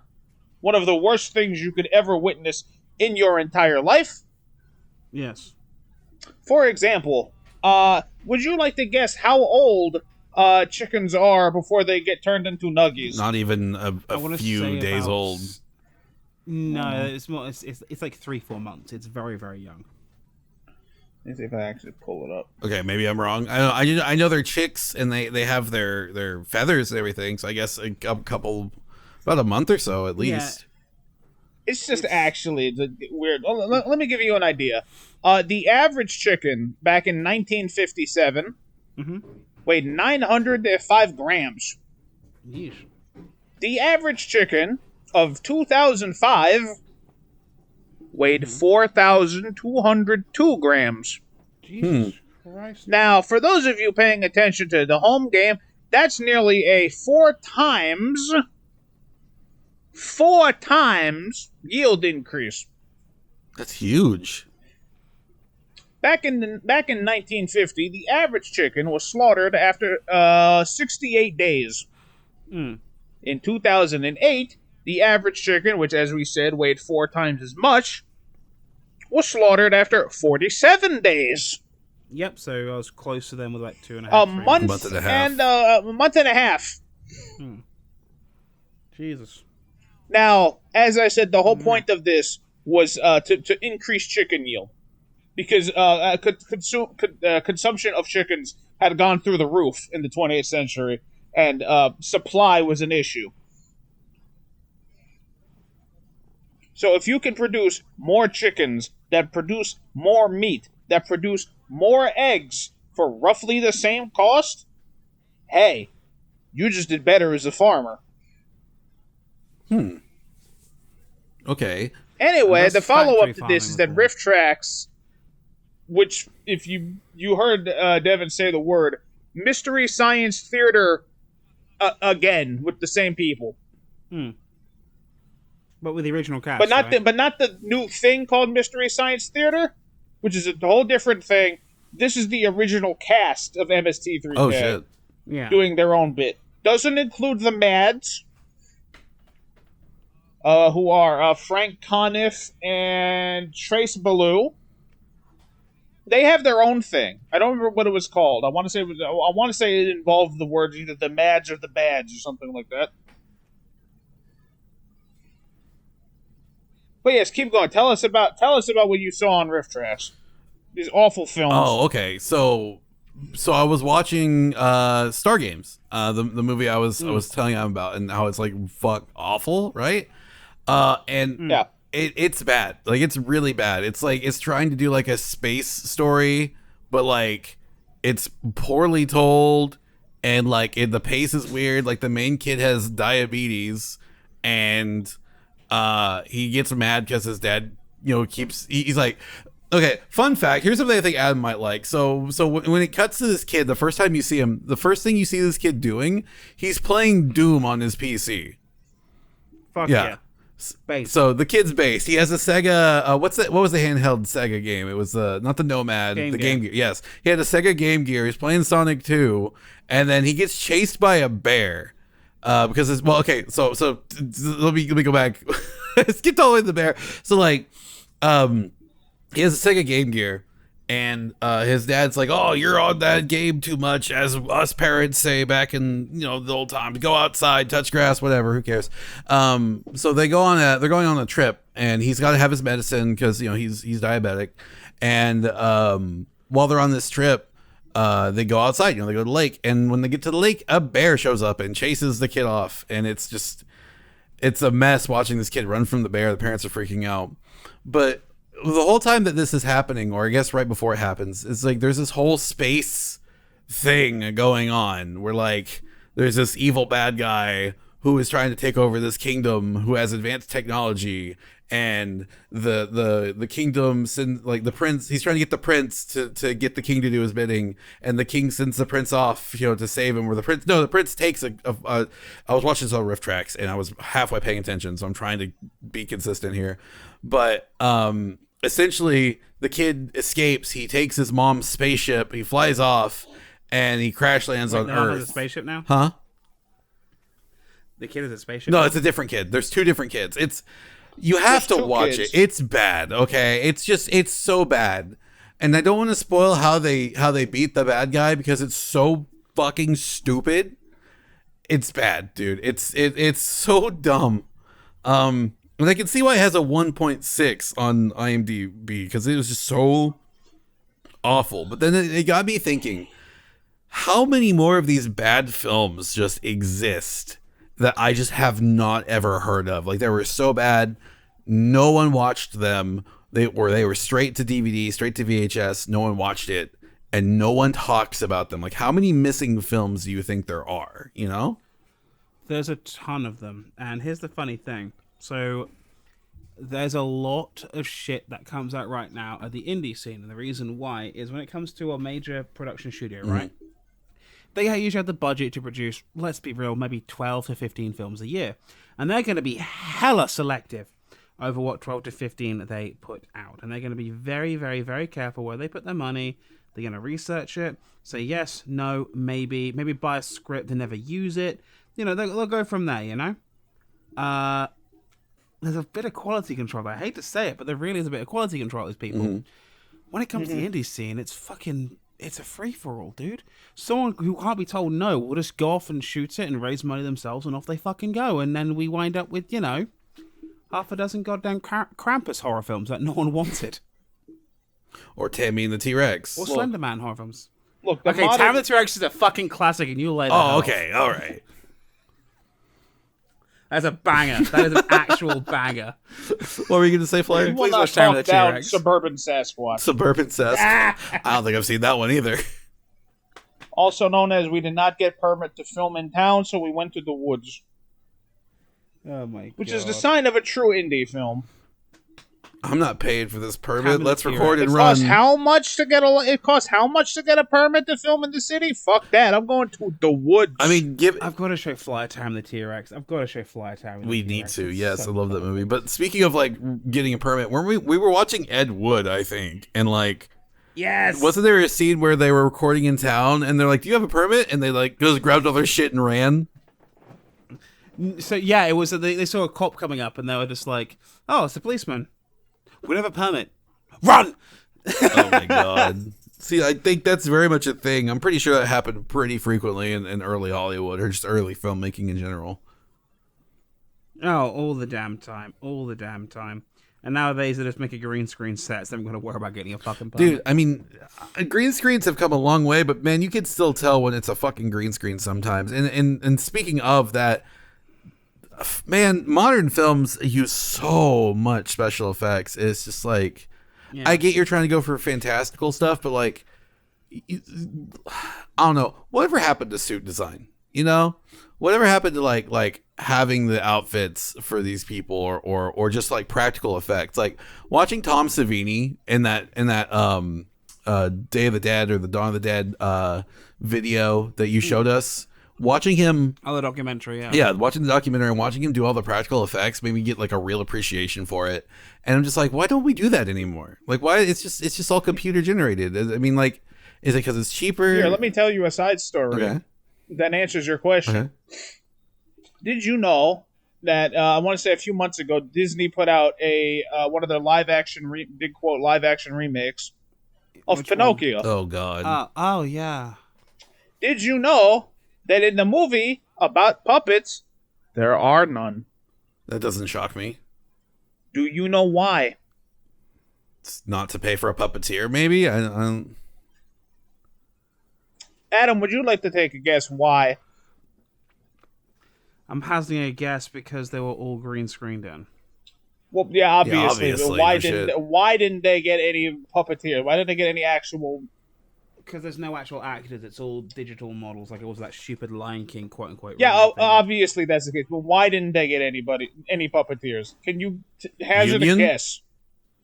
Correct answer. Puppeteers are unionized. I had no idea. So instead of... Let that be the answer as to why, hey, how come all the practical effects people seem to be disappearing? Ooh, okay. I didn't think of that. So since these film studios are too fucking cheap to pay for union actor or union special effects people are not unionized. Oh man, that's terrible. Anybody can get Premiere. Wow. Well, After Effects physically, but yeah. I had no clue. Same thing. Man, capitalism, you've ruined yet another thing. Now, here's the thing. I don't imagine that Ed Wood and his ilk back in the day were unionized. I don't imagine that was the case. No. But on the other hand, Ed Wood did not have several $1 billion to throw at projects, or he wouldn't have made Plan 9 from Outer Space. He would not have, no. What a fucking mess of a film that is. I still can't believe I watched that. Okay. I still cannot believe we watched that. We double featured it, right? We watched Ed Wood and then Plan 9. Yeah. I find it better to do it the other way around, but yeah. Knowing what you know about Ed Wood, it starts to become a very sad story when you actually watch his films, knowing full well what's happening behind them. Yeah.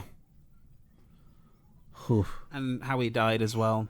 And the fact that he single-handedly tried to save Bela Lugosi's life. Yeah. When everyone else had given up. I actually got really upset at that scene when he found out Bella passed away. I was tears, man. I was like, oh, man. That's his friend. I mean, without a joke, he's one of the few people that tried to get Bella, like, out of being a fucking morphine addict. Yeah. Oh, man. That's so sad. It's Ed Wood understood why films were important. Ed Wood understood why the artistry of these things are important. The only thing that Ed Wood did not understand was the damn near impossible task of securing funding. I mean... Or rather, he understood all too well the impossible task of acquiring funding. He just had no clue that he had to play within the system in order to get it. I guess that could be said why all these shitty movies do exist, too, because they're indie and they don't have the money to make, you know, or do what they want to do, so they have to kind of just settle for what they can get. Because, like, the green screen effects in that movie, Star Games, that I told you about, Adam, the green screen effects are fucking awful. And they reuse shots so many times you think you're watching a Power Rangers episode. Like, it's insane. It's saving money. Yeah. A large part of it also is a lot of these indie horror films that we see. A lot of these, I'm singling these out because you see a lot of really bad indie horror films. A lot of them are trying to achieve the virality moment. And you can blame things like Blair Witch for this. Blair Witch was like the first real example of this type of indie horror film that somehow managed to grab attention like that. Yeah. Because I think they were in the same boat of they had no money but they had a camera, and you don't need a permit to film in the woods. Make a horror movie. A lot of it with the Blair Witch as well was they didn't even intend for it to get a major theatrical release. They intended to sell it on like hotel closed television as rentals, you know? Like that was how it was supposed to go. I think the thing was, what was the Blair Witch Project's budget? It was fucking, I'm Googling this, hang on. I mean, it's like what is that kind of horror? It's like found footage horror, right? Yeah, it's not found it's not footage, the what is original. quickly being referred to as like analog. Yeah. So it was $60,000 was the budget for Blair Witch Project, and they could have sold it for $100,000 to a hotel chain and made that money. It made $286 million. And spawned an entire franchise. So it's not the original found footage horror film. I mean, that arguably goes to Cannibal Holocaust, but I think Blair Witch was the first more mainstream. It was the first successful one. Well, okay, Cannibal Holocaust Grossly was successful one. Yeah. Yeah, grossly is a good way of putting it. Cannibal Holocaust was successful, but for a lot of different reasons. Don't recommend watching it.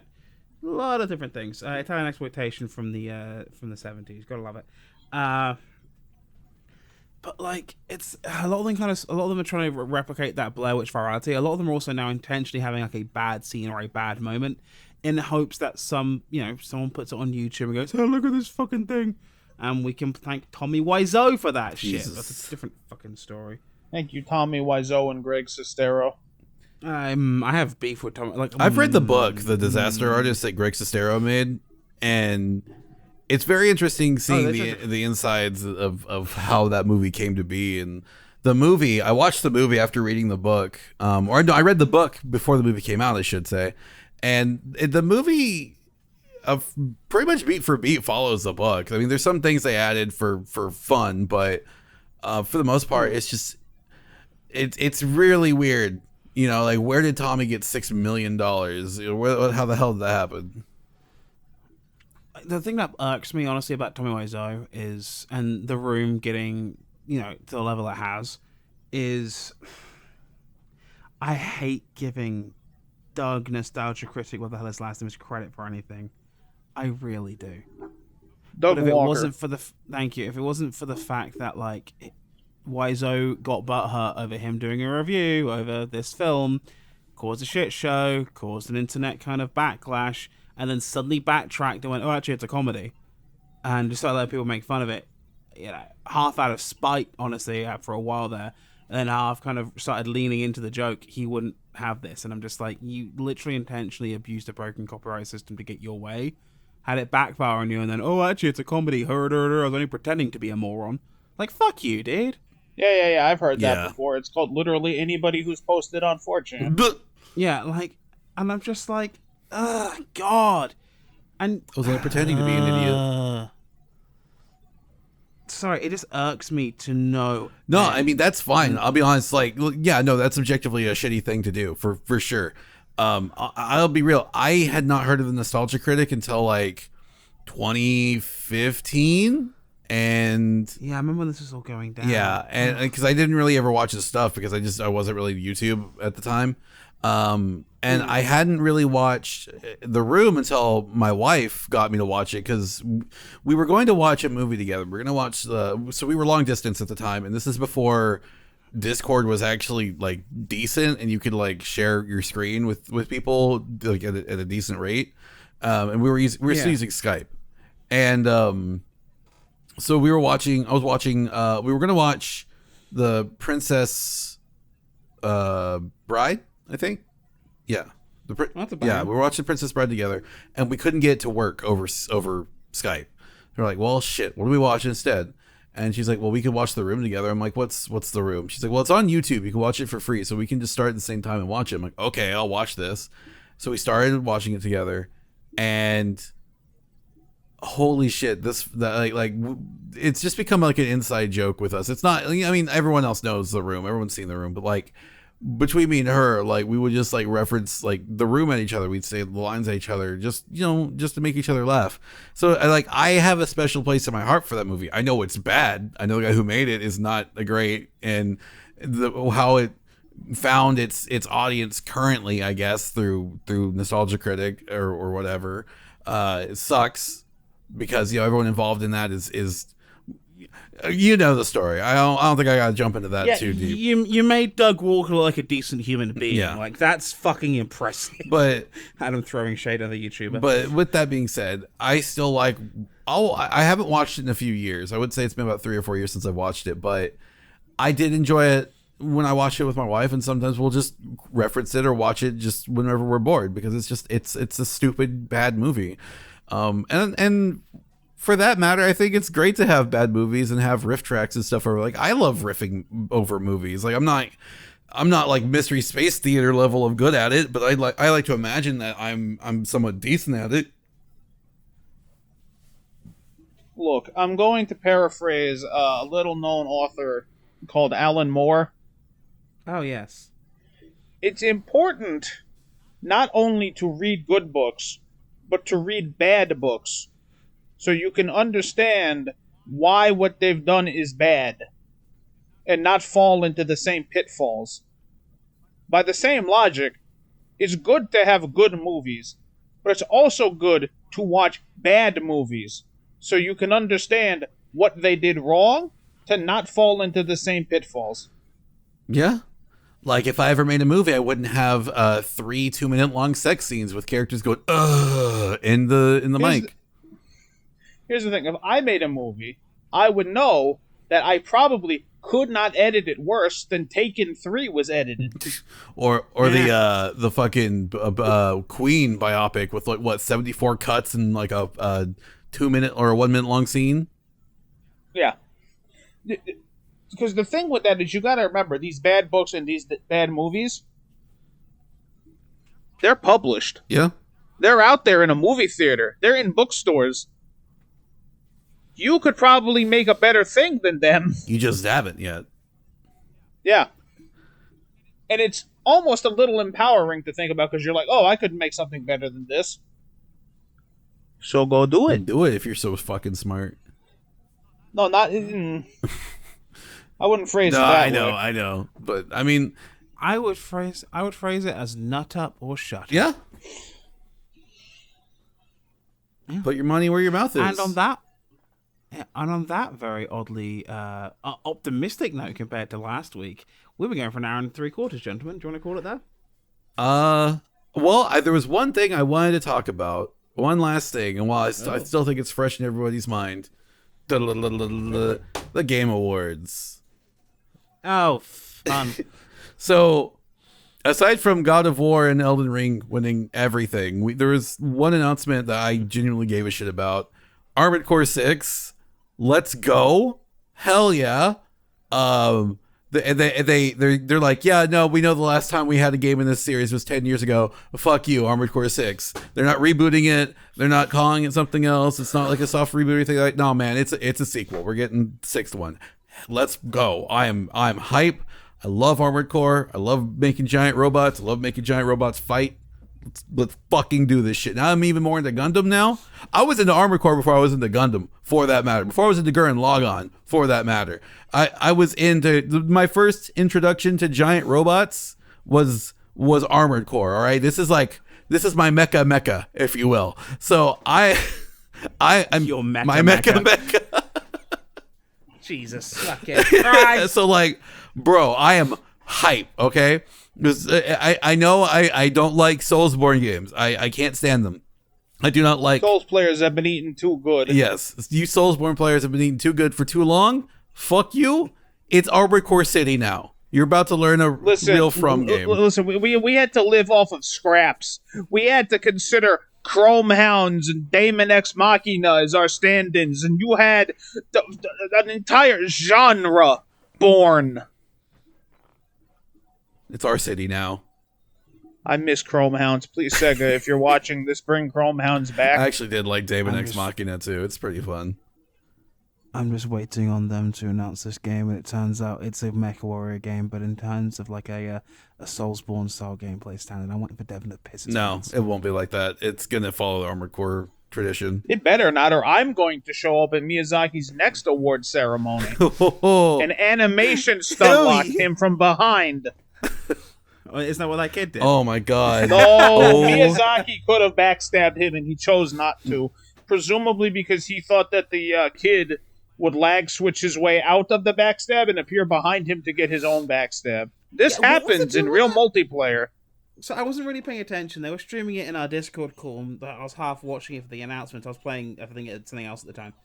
And I was trying to work out what you were playing FIFA. You were trying to get the U.S. the Burger and Fries World Cup winners. Oh yeah, that was it. I think after we failed with Canada, that was it. And I was like, what the hell was it doing with this kid? Like he went up on stage. He's a Jewish prankster. So is he actually Jewish, or is he just like InfoWars? Well, he at least knows Hebrew. That much we know, because Jason Schreier, I think is his name, the actual one journalist who works at Kotaku. He blocked me. He did me too. I don't know why. I've never said anything bad on Twitter.com unless it was about Margaret Thatcher. I think he's got me blocked too. Anyway, Jason Schreier asked him a question in Hebrew. Yeah. And like they were video calling, and he saw that the kid actively perked up, looked like he was thinking about the question. Jason Schreier asked him like, "Oh, did you get what I said?" And then he's like, "No, not really." But he very actively looked like he knew what was going on. Yes. And I don't know, but if you're not Jewish, you don't really have a reason to learn Hebrew. He's got a point. Because like the kid I mean, you're not. Israel isn't taking over the global marketplace anytime soon. Because, like, the kid was putting on a really bad accent. I don't think it was an accent. Like, in this case... No, he was trying to make himself sound, like, older and, like, an older, like New Yorker, northeast, he was trying to do the thing where he's coming from the country, Yeah, that voice. He was trying to do it, and it sounded really fucking weird.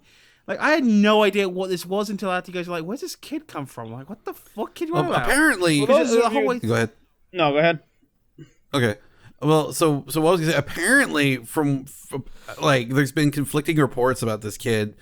He was arrested, and yeah, well, the conflicting reports are either he was on InfoWars and it was like a anti-Semitic sort of statement he made about his Reformed Rabbi Bill Clinton, quote unquote, or he's just some prankster. And at this point, I don't know which is which. I hope he's not anti-Semitic because that's bad. Don't do that.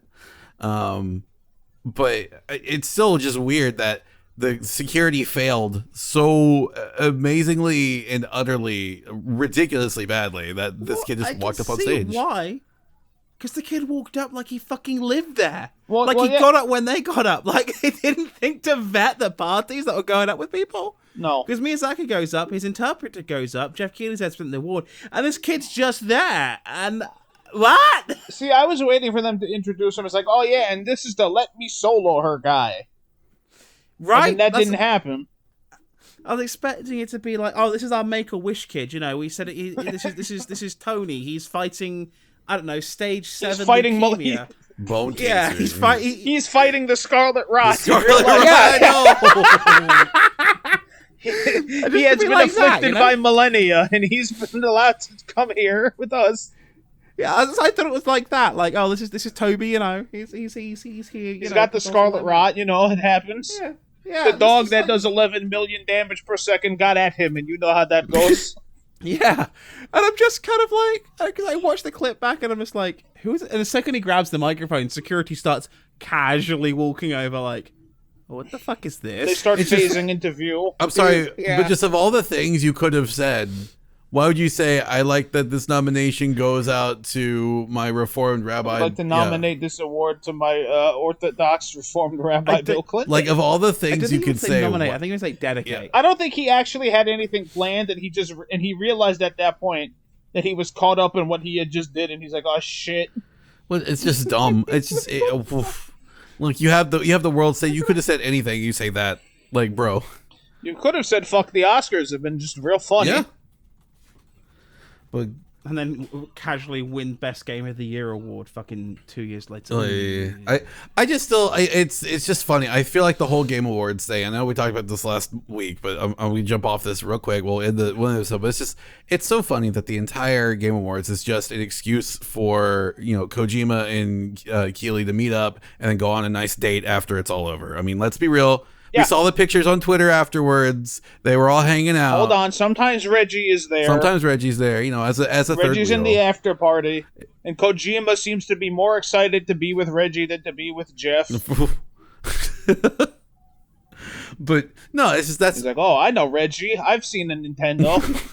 But like, that's what it feels like. I feel like the whole thing. I mean, I'm curious if Kojima has already scanned Al Pacino. Like he had to have, right? Hoo-ha. Sorry, not to go back to this kid, right? But so I was quickly Google this kid. Apparently, he's known for doing this. Really? So, What, just coming up? What, just going to award ceremonies and nominating things for Bill Clinton? No, so apparently in 2019 at BlizzCon, he interrupted a panel by shouting "Free Hong Kong," and he's that kid from the Clippers game a few years ago who like held up the Hong Kong T-shirt.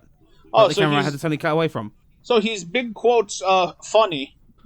Oh, Like, I don't know if he's supposed to be funny, but like thing is like more online activities are all about Hong Kong. Like this is new. This Reformed Orthodox Rabbi Bill Clinton is like, what the fuck? it's the same kid. Same kid. Huh. I'll be right back. Like what? That's interesting. I had no idea. I'm okay. So maybe he's not like an anti-Semitic shithead. I have no clue. Like, what is this kid? What is his MO? Like, why would you? If you're gonna go out there and do that, and you've got a whole record of doing things for like Free Hong Kong, why would you not go up and just keep that? I don't know. I have no clue. Like, why? Like, why did you not do like what the World Cup pitch invader did and run on field with like the gay pride flag and a T-shirt? Well, I think on the front it said "Free Ukraine." On the back it said "Respect Iranian women." I think it said. Why do you do something like that? I don't get this kid. I think maybe he just wants his 15 minutes of fame back. I don't fucking know. I'm confused now because I'm just kind of like I thought the conspiracy with Bill Clinton was that he was a chubby chaser. Wasn't the joke for years? I mean, I think the whole thing with Bill Clinton is that he got his junk sucked in the office. So Damn right I did. yeah. I can't do it. And then Monica Lewinsky on Twitter is like, yeah, I'm the woman for all those rap songs. I'm like, yes, you are. Yes, you are, Miss Lewinsky. With Monica Lewinsky filling on his nutsack, I'm an MC still is on. You know. So I'm gonna stop right there. That's a pretty good brag. Huh? That's a pretty good brag. You're the most name drop political figure. Like that's a pretty good. Yeah. That's like, you know what I mean? When you think about it, if you are, you are. I gotta say, growing up in the 90s and then like knowing who Monica Lewinsky is without knowing who Monica Lewinsky is not only is it weird, but secondly, when you learn who Monica Lewinsky is and why she was in all those songs, at that point you're like, oh, okay, I understand now. I never got why Americans started cackling about blue dresses, and now I realize. Yeah, now you know. Oh my Now god. you know. Oh Jesus fucking Christ. I love it. This is a weird episode, by the way. We went from like talking about food for like an hour and a half to like bad movies to now the Game Awards and Monica Lewinsky. Oh man. I think we should just wait for Flyer to get back and then we will end the episode. So we'll just have this cut out. Yeah. Just be cut out. But yeah, like so I'm looking at a bunch of reviews, a bunch of articles about this kid, and they're all confused. And it's like, is it supposed to be some kind of far right wing conspiracy? Is it just this kid is just a prankster? Like, what is this? Who knows? Like, but what we do know is that it was a weird ass night. yeah. Okay. So apparently someone on Vice claimed he was on InfoWars, but like when he was 12 and it's Vice, I wouldn't. I'm trying to find like they don't source it. They don't. It would definitely needs to be sourced then for sure. Yeah, they just. I have no clue. I wish I fucking knew. I don't fucking know. It's Vice. Take that as you will. But yeah, the Game Awards happened. I didn't really watch it. I don't know. Apparently, Death Stranding 2 got announced. What? Kojima couldn't leave it alone. Xander's screaming in the background. So to play the first one. I still haven't played the first one either. I know I want to, but it just it's whatever. Why not? I just haven't found the time to get it and I play don't it. own it, so. Yeah, that's understandable. Wait for it to go on sale or something, I guess. I don't fucking know. But anyway, now that Flyer's back, I think it's a good time to call the episode after talking about like Monica Lewinsky. So, thanks for listening to Insert Title here. If you liked the show, do the thing. Give us a like, give us a subscribe.